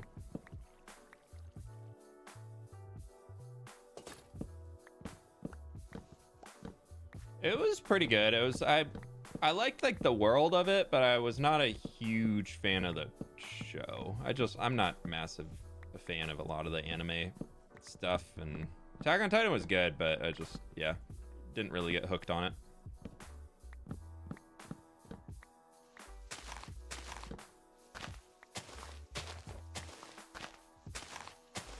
No human is perfect. Everyone has flaws. It's human. Yep. Yeah, I think looking for the perfect anything or any perfect person, whatever it is, like no. It's not. That's not realistic. Yeah. Sorry, Flash. Have you heard of Demon Slayer? I think I've heard of it. I feel like I've seen that on like Netflix. Recommended stuff. I'm like, no hate towards anybody who does enjoy anime stuff, like go for it. I think I really like a lot of the art style behind it. It's just a lot of like the tropes that I tend to be like, yeah, not for me. It's a little, oh,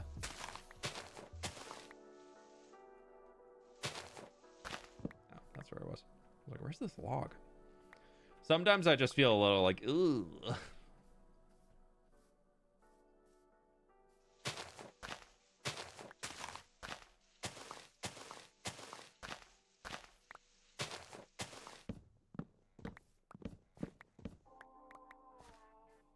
Cut all those off. I think I did. Yeah.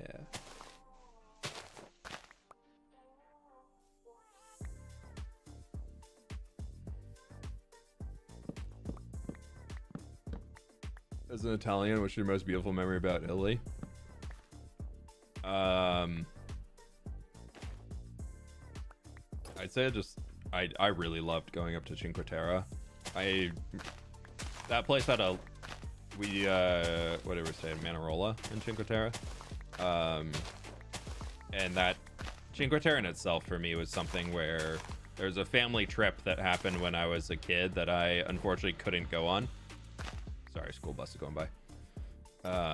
Just due to, I think, at a water polo tournament or something like that came up, that it was like junior nationals or something like that, and so I had to back out of the family trip so that I could go to the water polo tournament, because I was like, this is a really cool opportunity to get seen by college scouts, blah blah blah blah, and should have went on the Italy trip, but so then family came back and is telling all these awesome stories about how much they love being in Cinque Terre and all that. And so then when Sid and I were planning our honeymoon and everything, and I was like, all right, if we're going to Italy, we're going, if we can make it work, we're going here. Like, this is the most important spot for me to go in. Like, everything else, like, we can hit wherever, but I was like, I really, really want to go here. And so when we got there and we're just walking around the city, or the little towns, and all of the stuff my family had talked about when they had went on that trip, was cool to be able to see it in person, kind of relive it a little bit.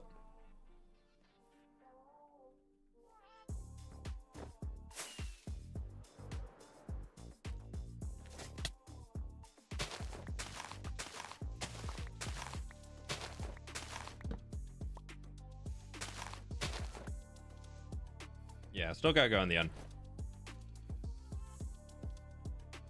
Okay, we need to get rid of that tree, and then that should be all of them. We'll leave those guys up there. And then we're just gonna come through and place everything along the edge. So we'll just fill up on materials and start going crazy.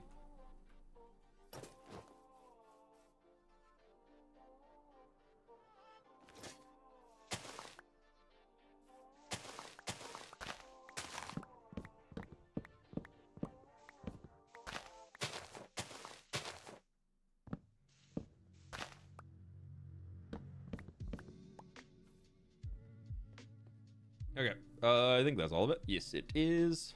Oh, I didn't record any of that. Ha, well, whatever.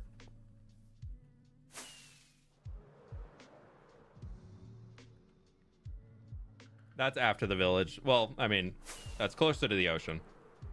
Ocean, there. City, there. River.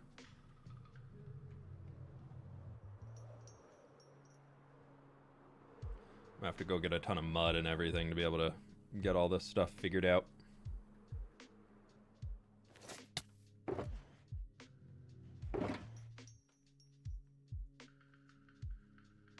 Saving those lilies.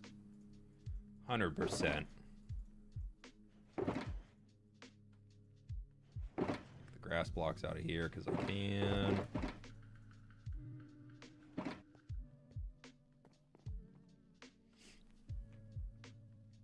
There's a lot of anime for good world building inspo besides Attack on Titan. Yeah, there's a lot of really cool ones out there. There's Log Horizon, I've always thought was a really cool world. Just with like the medieval world in the ruins of a modern world.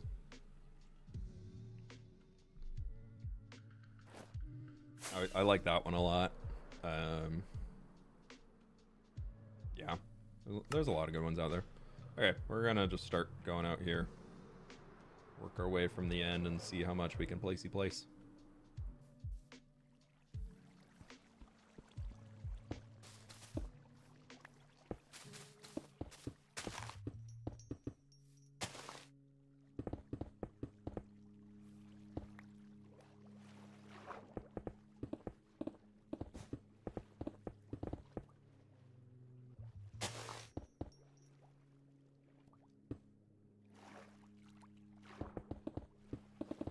brought it down a decent ways, but I didn't take it all the way down to the bottom.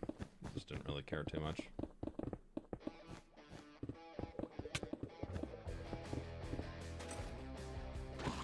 A little mud is needed throughout here. We can come back with that. Do you see how much easier it is to build underwater now for Litematica with these new settings I changed? Compared to what normally is just red boxes everywhere. Oh, it's so nice.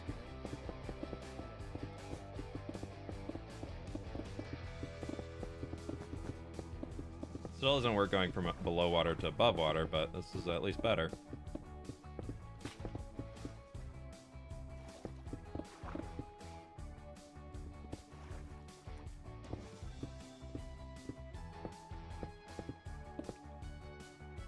I should go get some mud. Just like 2 stacks of each.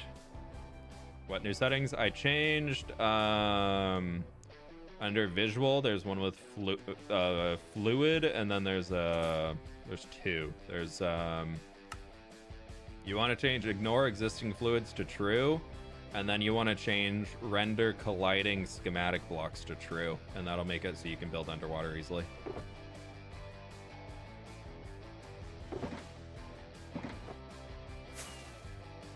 What's up, Heroic Pixels? How we doing?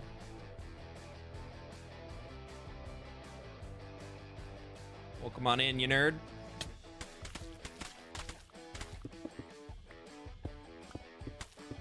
We have lost our beacon boofs. Well, we have it right now, but we're gonna lose it when we get a little further beyond this, unfortunately, but that's okay.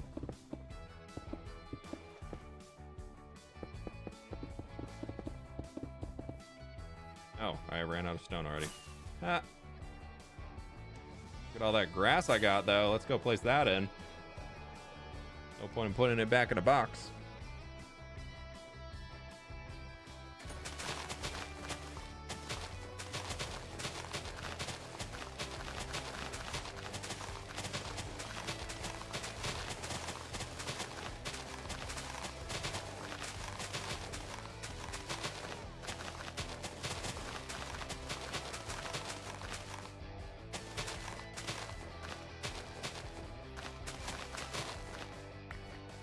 We'll be picking some more up as we do. I'm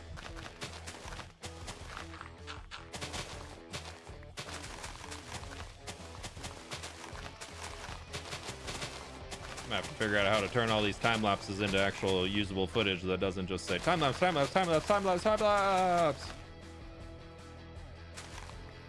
Time to do the time warp again. No, that's different.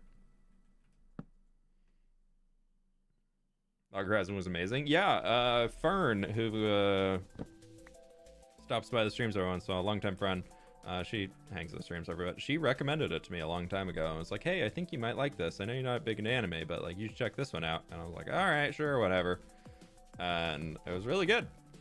I enjoyed that one.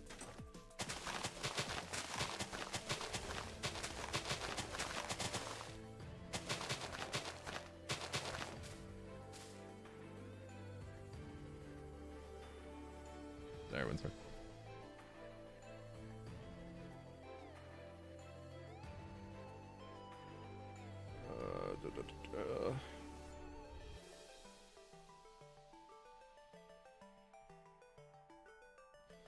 Okay, I might have to get out of here soon. I just got a text saying somebody's on their way to our house to do some work, so we'll see how much we can get done of this stuff before they get here, but we'll see.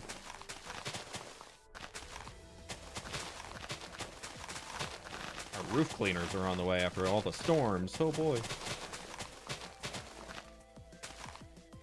Is it only the newest version of Litematica? No idea. I believe it is old.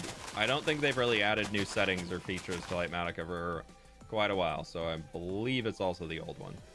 Old versions, settings, stuff.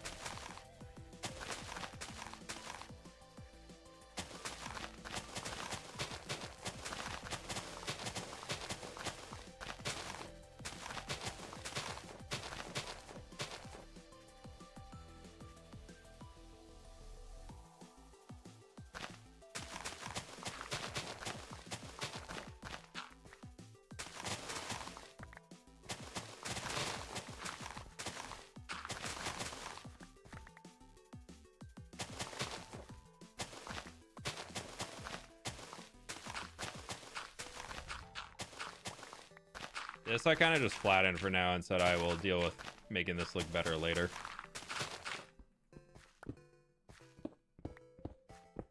Oh, hello, cave.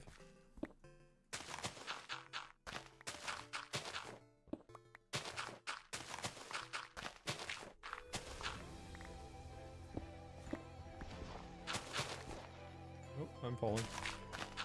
Help!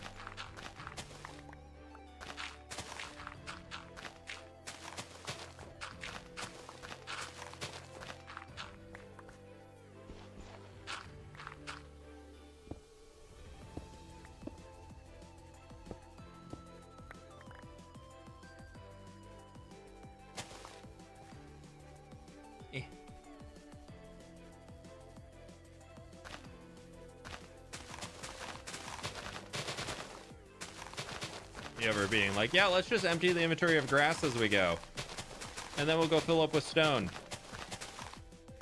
Has picked up equal numbers of grass to what I placed down almost.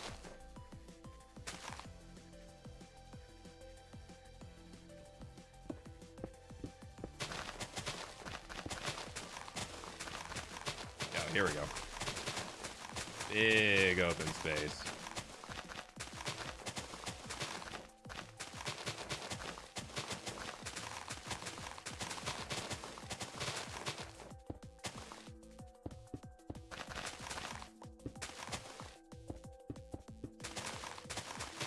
And we have beacon buff back. Woo!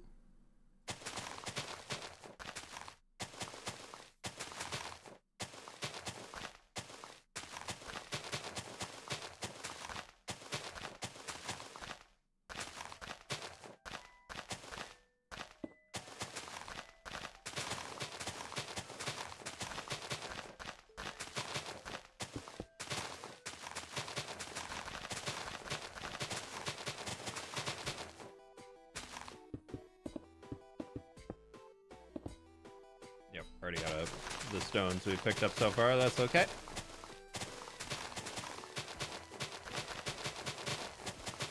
Yeah, I'm so not used to... I feel like YouTube has changed something on how they push streams out. Because for a while, it was like, as soon as viewers started dipping on streams, like that was it. Like there was no more viewers coming into a stream. But now, the longer we've been streaming on days, like just more people keep finding the YouTube stream. Like my whole plan just going.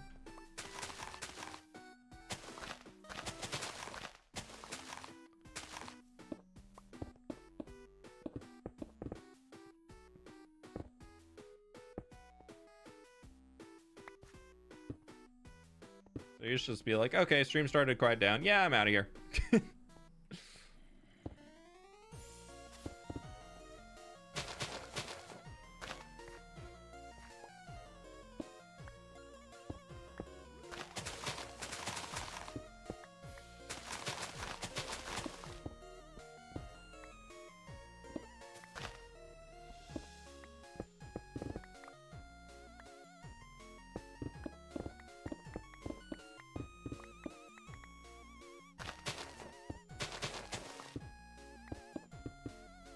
I just kind of left this cave open for now because I didn't really know what I wanted to do with it. So this could be something that we could design into something later on.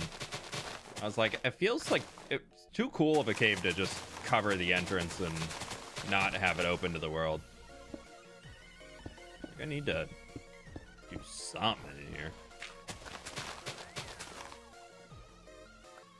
Like, look at that. That is a freaking awesome looking cave.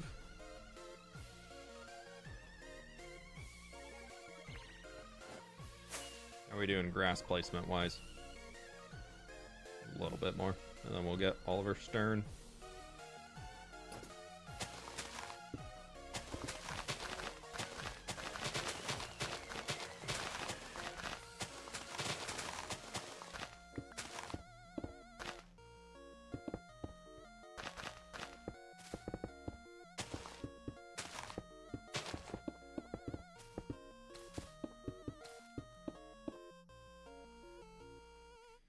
Do we go pick up old stone? Yeah, we should just go do that. I was like, or do I mine? No, I need to just place stuff in. Goblin Foot would like that cave. No, that's a small cave for Goblin Foot. Goblin Foot deserves more.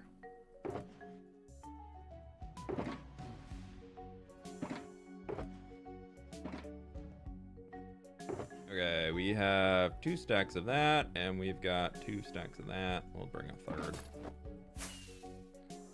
Just to be safe. Making a small mine for the village. That could be kind of cool. Yeah, if I got time, that could be a really fun project to do.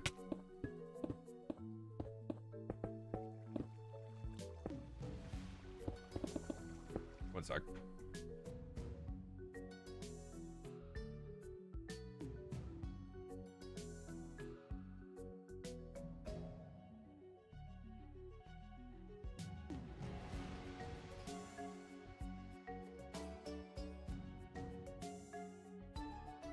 Now it's time for super cozy vibes. See you later, Tay. Thanks for hanging. Roof cleaner guys just got here, so I had to close my window.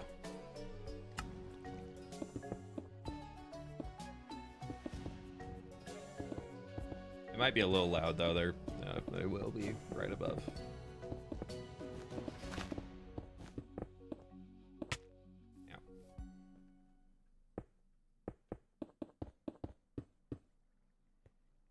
Go to do this. Oh, it's gonna lag for a second.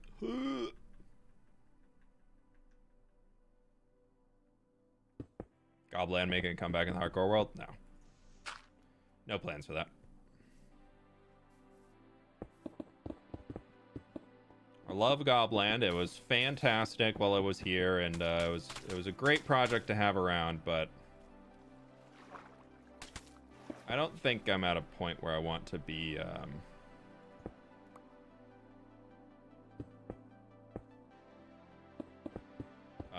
doing things again.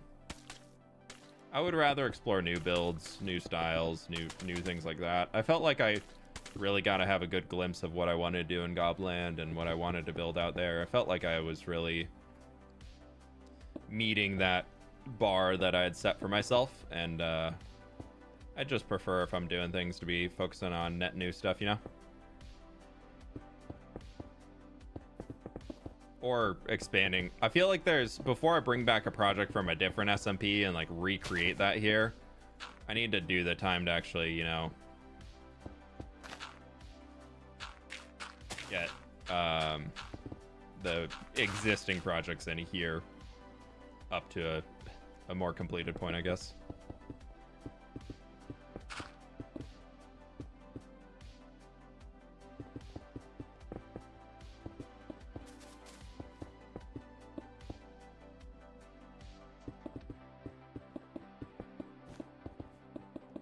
See how long this stone lasts. I don't think it's gonna get us through all of it. Oop, no, that's the one I didn't want to do.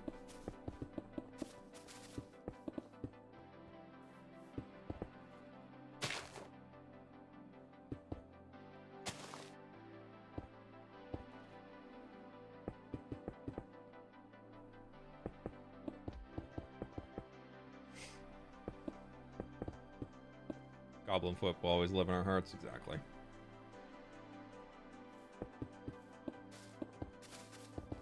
And on your shelves if you got the plush.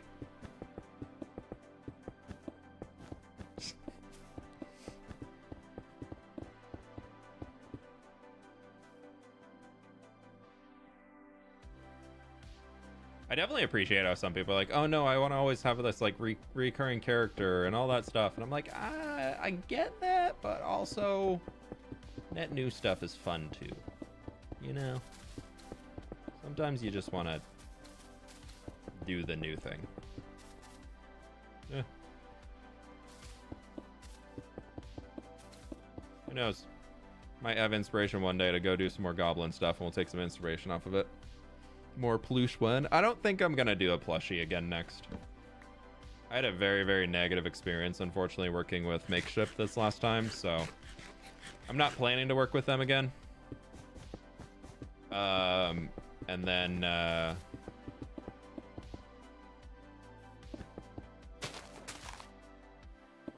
yeah, I think if I do another merch round, when, not if, a when, I want to focus on like t-shirts and hoodies and stuff instead, because I think that's something that applies to more people than I could get out of doing like a plushie or something like that. So I want to make something that's a little bit more for people of all ages, where I think the plushies generally hit a different target audience than you can get off of like t-shirts and things like that. So I feel like some people have felt a little left behind on the merch side when I've only done the plushies and whatnot for the last while.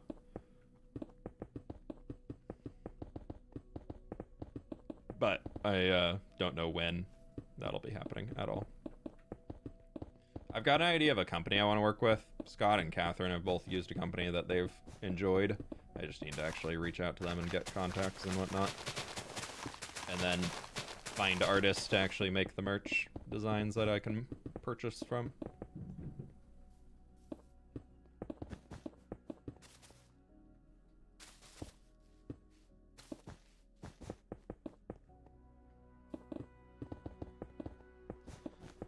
This is a really jagged straight lines over here.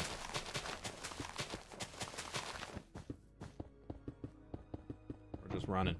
We're just sprinting.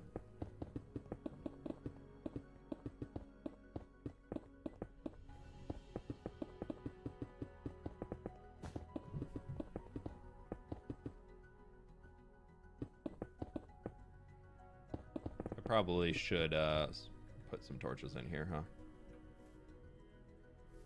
Something tells me future me will be happy I did it.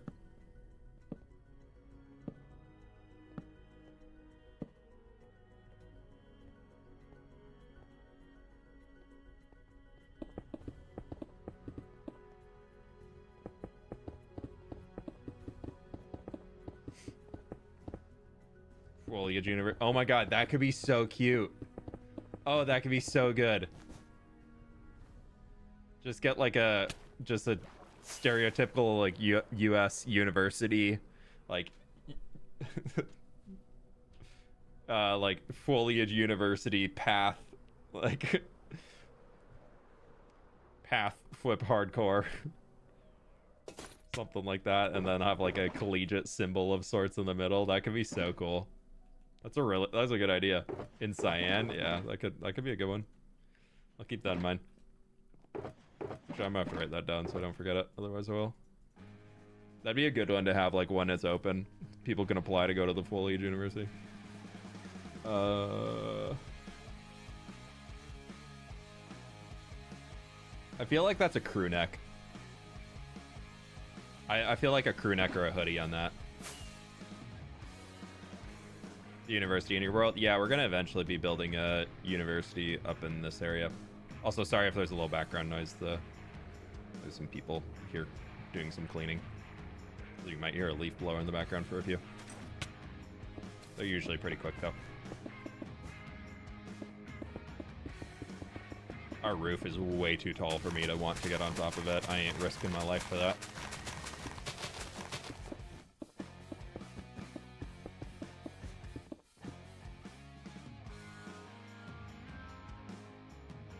I don't like crew necks because they don't have pockets most of the time. Yeah.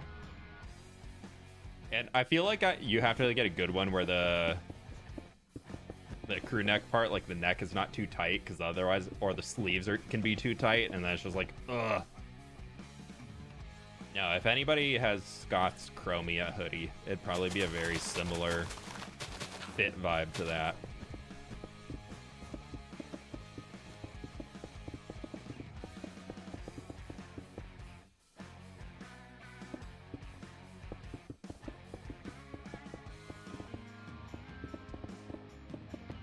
I would probably be using the same company that he used. Would the established date be the day in the world? Ooh, that could be kind of a fun one to have, like the actual in-game day that it was completed as that. Dude, I maybe that'd be like when I need to prep the merch launch for. That could be like a very cool, timely merch launch.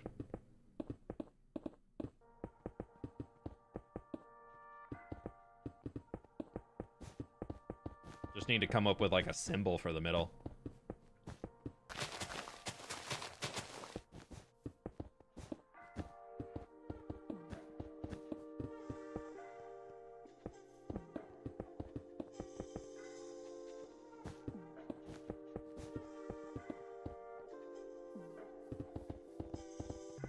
Because we can't really do an acronym, because if it's the Foliage University, then all the shirts would just read FU.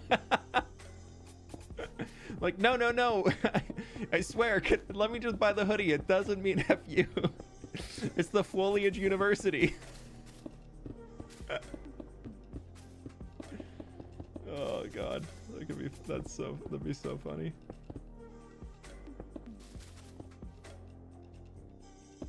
Just imagine some kid asking their parent, "Hey mom, can I buy this YouTuber merch for this new university that they built that I had? I think it's really cool. Can I buy it, or can I get it for a birthday present?" And then it just says, big shirt that just has F.U. Oh, that'd be so funny.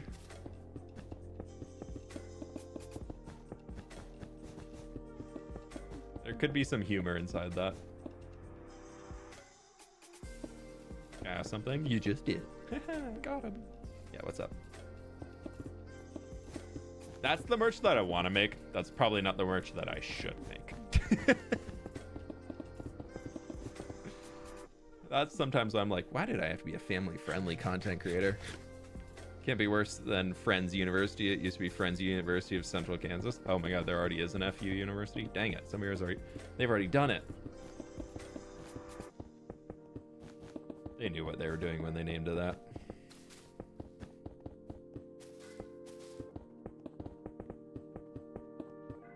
The World Tree. Ooh, yeah, we could have the World Tree just in the middle. That could be good.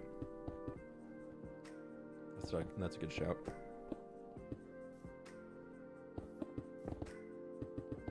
And it just need to be like a simple, like outlined with like a solid background. I feel like a cyan could be good, but that'd also be really bright. So we'd maybe have to do like a cyan and then like a black and like a navy blue or something like that, so people can like pick whichever option they want. And have all the text print on be like... Love to have it be like a stitched thing instead of just like a text printed on it. I feel like I always like hoodies that have like the stitched embroidery for the text and everything. Probably add to the cost, but I would rather deliver really cool merch and just eat the extra bit of the cost on it than have to compromise on a design. I know merch, especially for content creators, is pricey. Like I fully know that, and I understand that because I've looked at buying some other friends' stuff and things like that, and every single time I'm like, it's how expensive? So I feel like if it's something that I'm gonna do, I want to make sure that it's gonna be as good quality as it possibly can be.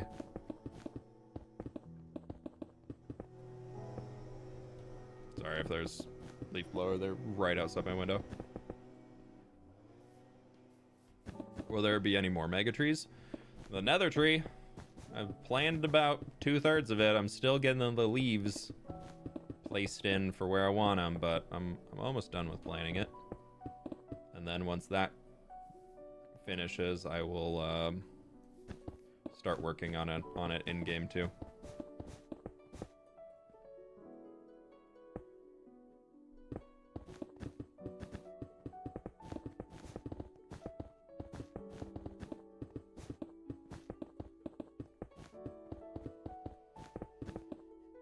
I should go light this up too. At least just the top part.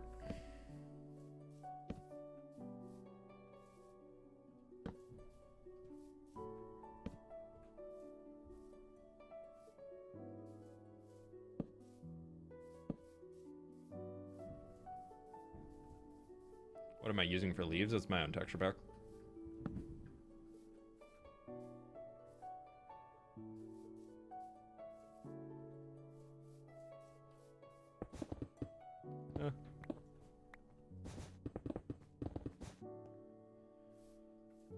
Okay.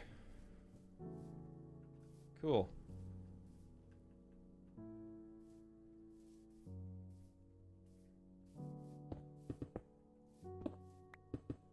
Yeah, my texture pack's available for paid supporters. I don't have a free download for it, but it is available for anybody with for tier 1 members, including Prime sub.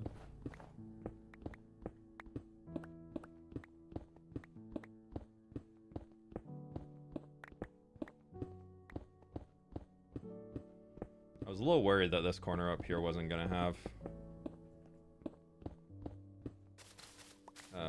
a beacon buff, so that's a little bit of a bummer. We'll have to pay attention to how far I have to go to get the beacon buff.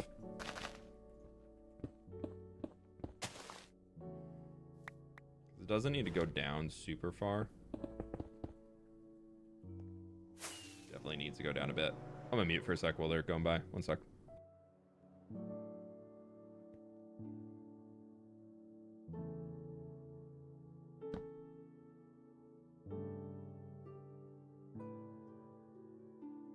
Can y'all not hear the leaf blower in the background? If it's not bad, it's just really loud in my ear, so I'm assuming y'all can hear it. Air Centaurium, 10 more gift members? Thank you so very much. That's 30 on the day, right? Wow, really do appreciate that. Thank you. Yeah, we're currently on day 9,353, so I think we got time. Dude, we got 2,000 viewers on YouTube right now. What the heck? Thank you all so very much. Well, we only have 1,300 likes, though. Click that like button. Can't hear? Oh, good. What did I come back for? Grass.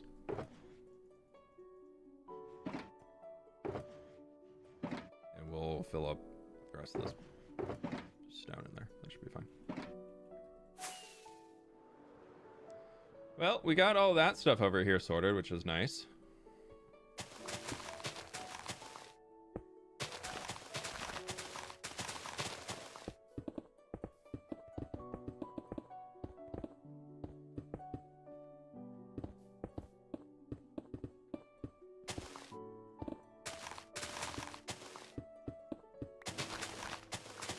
Maybe it quite literally is just up here, because that's not too far away. So it might just be on that upper extent up there, because I still have it. Yeah, I'm getting a refresh.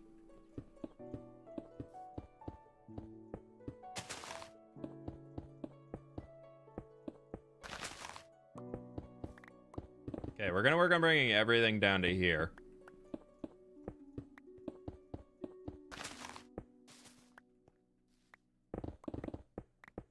And just fight through that bummer section, and then that'll help.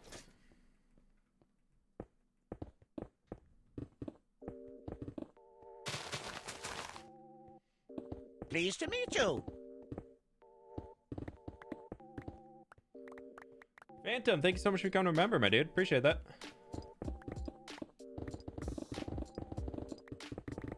Thank you very much. Streams are popping off. I feel like the long streams are definitely like upticking a lot. Like I was talking about it a few minutes ago, but I'm so surprised. YouTube just did. It used to push your stream out when you first went live, and then it wouldn't push it out at all after that. And it seems like they've really changed the algorithm. So it works out.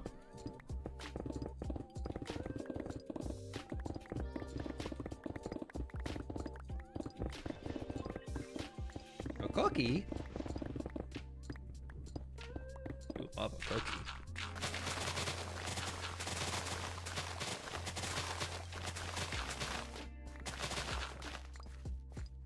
With his goated. Heck yeah. Way to go. What? I don't know, man. I'm just doing me.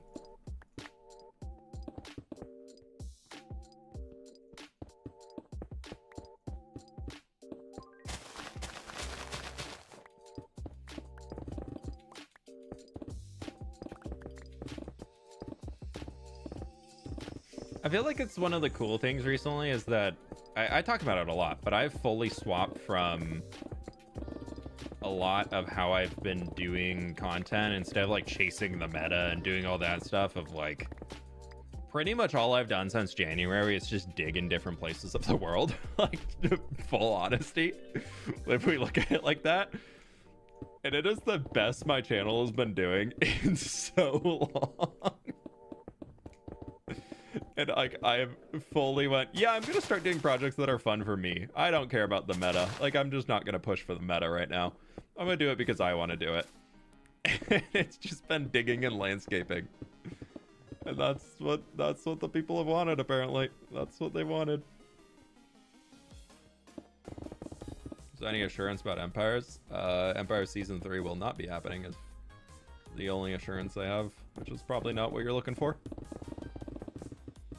I can tell you that the group is taking ideas from Empires to apply to future SMPs, but no, there was not a whole lot of interest of running Empires back as a Season 3, and it did not feel right to take an idea like Empires that was built so much as the group of the 12 of us that originally started it and run it without all 12 people. That just feels wrong. I'm a big believer if a vast majority of the core people who started the SMP are no longer on the SMP should have a new name. Like I do not agree with people taking like SMP titles and just running it back again when it's like almost all new people. I think it's just kind of a little bit of lying to the audience at that point. So, not saying that the group is broken up or anything like that. Like, everybody's still very much vibing and hanging and having a good time with projects and working on stuff. But, yeah, I would say that there is a definite lack of interest about doing an Empire Season 3 to the point where it's just, it won't happen. What about Kingdom Craft Rip Joel? What?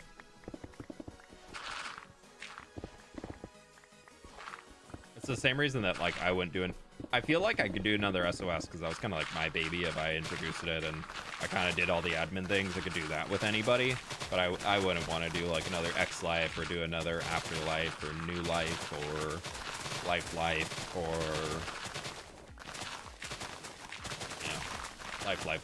Life SMP. Those were all that modded crew of all that in there. Like that would need a majority of those same people in for it to be a good one. SOS was so good. SOS was really fun. It just kind of hit at a weird time in YouTube that it was really just like a lull for the Minecraft community. So it just didn't really pop off and get traction. It did really well for the audiences that already existed on our channels. Like our long-term audiences really, really loved it. But it just didn't get that, like, it never got pushed into the YouTube algorithm. Like, I never had a single video on SOS that hit any top categories on any of the tags that I put on any of those, where normally I upload hardcore and, like, any of the tags that I put in a hardcore video, like, usually for the first day, I'm, like, the top search result. Even, like, by using my same tag strategy and all that for SOS, like, nothing. Absolutely nothing got a #1 result. Just YouTube just did not want to push it. So I think that kind of left a little bit of a bummer for everybody in regards to it. Of we all wanted it to be a little bit more successful than it was, especially me for doing all the admin work. I was really looking forward to it being successful.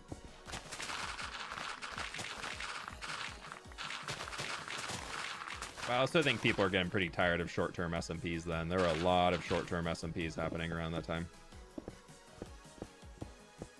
When Joel, Lizzie, and Jimmy blew everyone up on and your laugh had me rolling, dude, that was so freaking funny. I was just when Joel started placing that lever, I was like, I am backing up.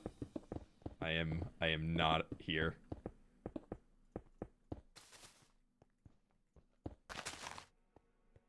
That was one of the top moments of that whole thing. That's just, that laugh that I had was just so genuine. That was just a straight belly laugh. Can't breathe. Just so dang good, dude. Oh my god, so funny. Long-term stuff in Minecraft is definitely what's in currently. Yeah, I mean, Forever World being the top trending thing in Minecraft right now is definitely it. 100 Days is still kind of around, but it always feel like a modded themed 100-day adventure where you're basically telling a story and you're not like just playing Minecraft for 100 days, but there's still some 100-day content that works.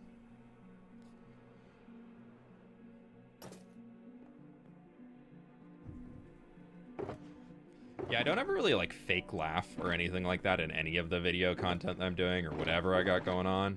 But like there's definitely a difference in like having a good laugh versus having one that just absolutely just wrecks you and you're just like, I can't talk. Like I will not be talking for a few minutes. that's very much what that was.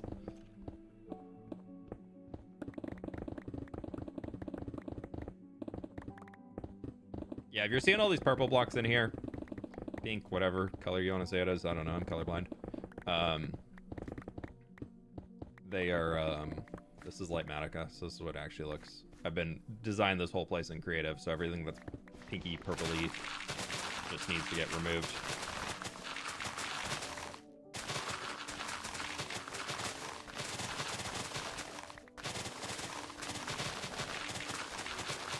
Ooh, 1,300 likes. We're doing it. We're getting up there. Forever World concept. Even brought Logical Geek Boy back. I know. I saw. I was like, what? Where have you been? Besides updating your little camera mod. Logical zoom. Away.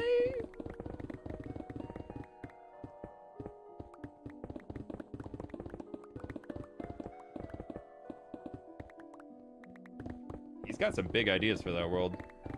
That's for sure.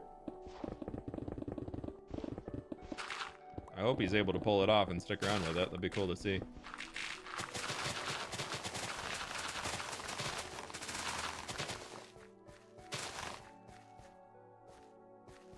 More pink, but definitely purple in it. Cool.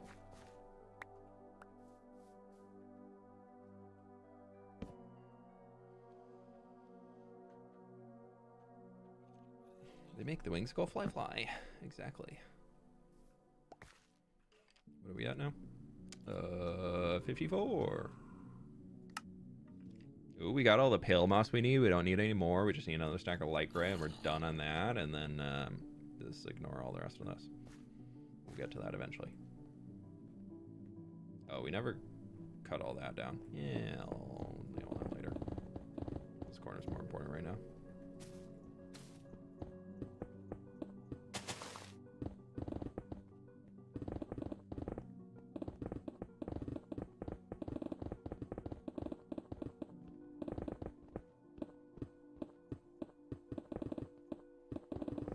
It was nice just chilling and mining along. I have to get all this stuff done anyways, so.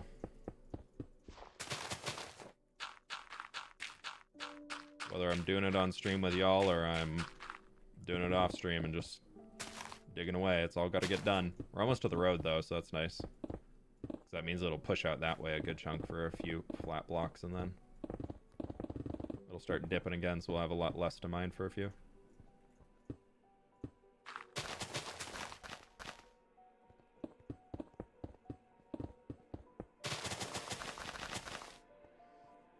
What day are you on? 9,354. Just looked at it.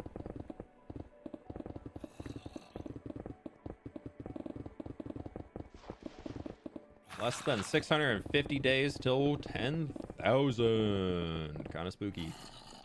It's not that many days. That is not that many days.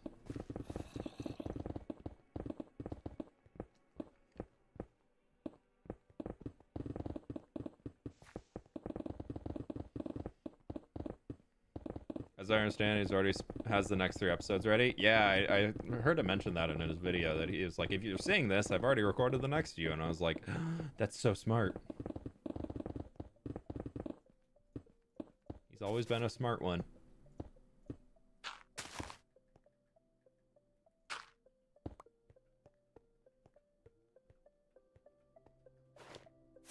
Mr. Creeper Farm is back.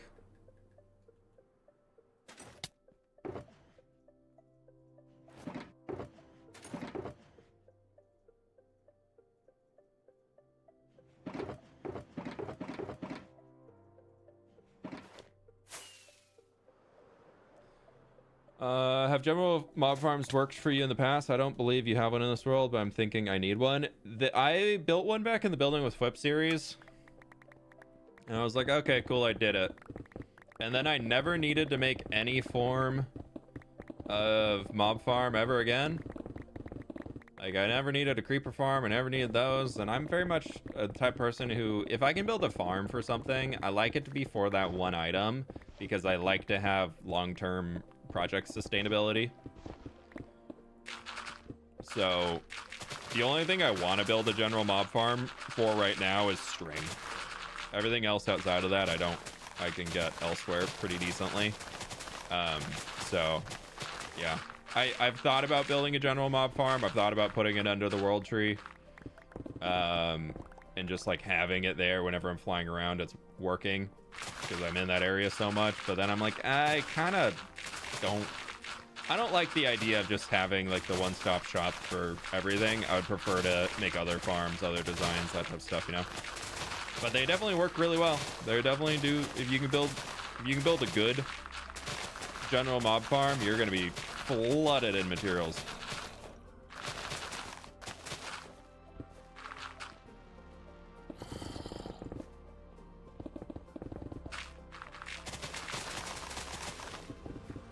I just kind of intentionally don't play Minecraft the most efficient way, so stuff like that is usually not a go-to for me. Dina, thank you so much for becoming a supporter. I really appreciate that. Thank you. Hope you're doing well today. Welcome on in.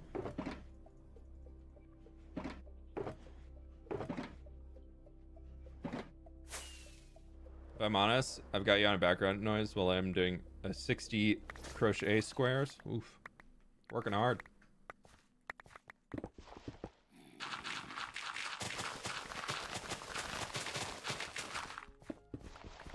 How are you doing? I'm good. I'm good. Starting to get pretty hungry though, so I don't know how much longer I'm gonna be going on. But it's been nice to get all this stuff dug out, but I'm definitely feeling the desire for some lunch at now 3 p.m. I've not eaten much food yet today, so I probably should go do that. Bring it down to get it even with that other section that we had, and then probably call it there. Which is... Oh, no, we are even. This is actually even right here. This is that layer. Haha! Probably a good stopping point then.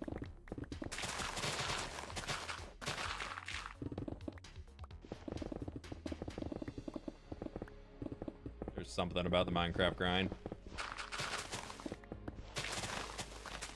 I feel like the videos I've been doing recently are just so relatable to any player because it's literally just, yeah, I spent a lot of time breaking blocks and then I put these blocks back where we broke those blocks.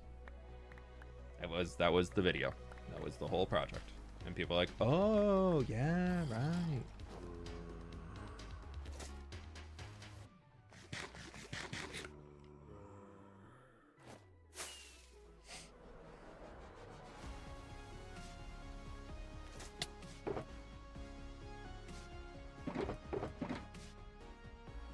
Okay.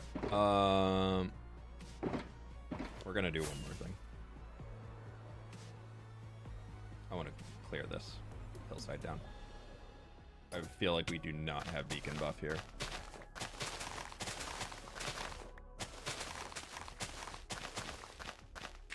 That's okay. Most of it should be dirt.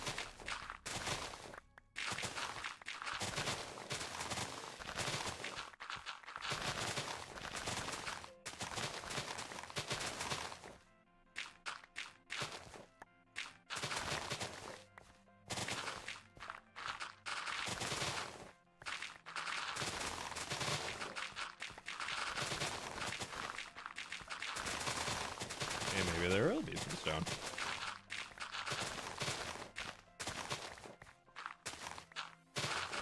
It's like a fun game of what's below.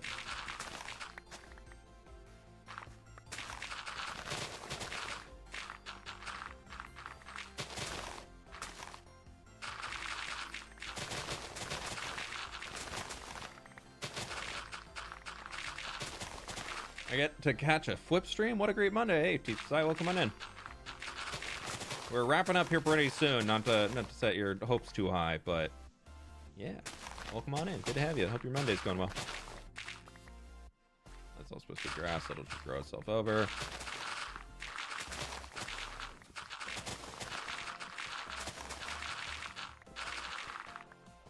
Inventory's almost full again. I've not been paying attention to tool durability at all here, and I'm really, really glad that I just looked down and they're not dead.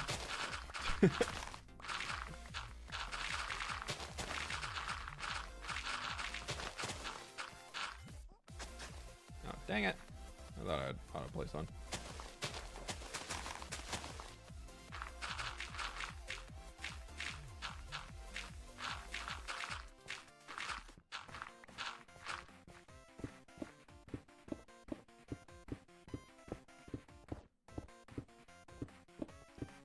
all this stuff down, because why not? I really did not do much to clean this up down here. Look, it'll be fine. Future me can detail that.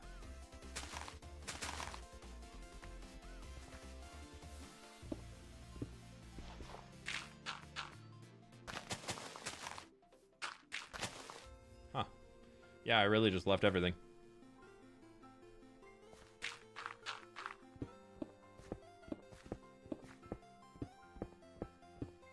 I have a question, and hoping anyone can help. Finally gotten back on a Minecraft world I started, left a little while ago, and I'm wanting to build in my area in a new style, but I just have a couple builds that don't quite fit the style. I don't necessarily want to tear them down. Any suggestions? Block them with something in the sightline would be my suggestion. I find that I'm also in the point where I don't want to replace Minecraft builds that I've made, because I like to be able to kind of see and where I've grown from. I think it's fun to be able to see old builds. No matter how cringe they are, I think it's kind of cool to be able to see them still in the world. But if you don't want to quite see them all the time, it's okay too. I like to put trees near them, or I like to build up a small hill if it's on like a walking path that you use regularly. Something that like you can still walk over to the thing and you can see it, like you're not putting it inside a giant present box.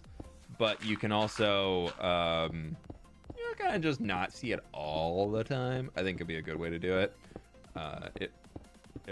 If that is something that is reasonable to do in the space you're working on.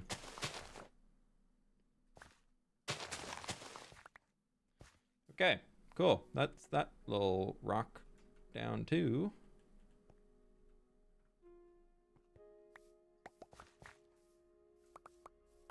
Sweet.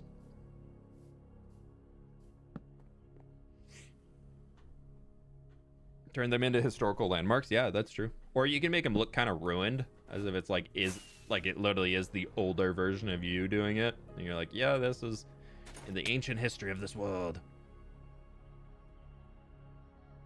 Well, we missed down there, but that's okay. We got this whole corner left to cover it on this side, but it's getting there. That pathway is going to keep coming together, and then we'll eventually get to the bridge and, actually place in the pathway blocks. But my friends, I'm going to go get some lunch. So I think that's going to do it for today's stream. Thank you all so very much for chilling. I really do appreciate it. Thank you, everybody, for stopping by on the YouTube friends. We got almost 2,200 people in here right now. And no, we got almost 2,500 people in here between YouTube and Twitch. Thank you all so very much for all the support today. I really do appreciate it. Y'all are absolutely amazing. I got to save this time lapse before I forget. If you could calculate what an average game time would be required for an average episode, I put about 40 hours into a single episode right now.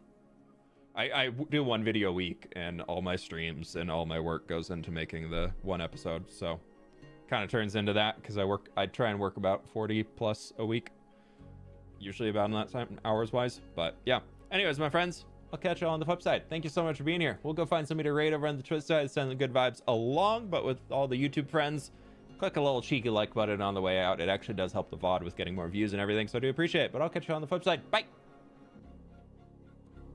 We gotta find you a bop on the way out. There we go. There, this'll do. This'll do.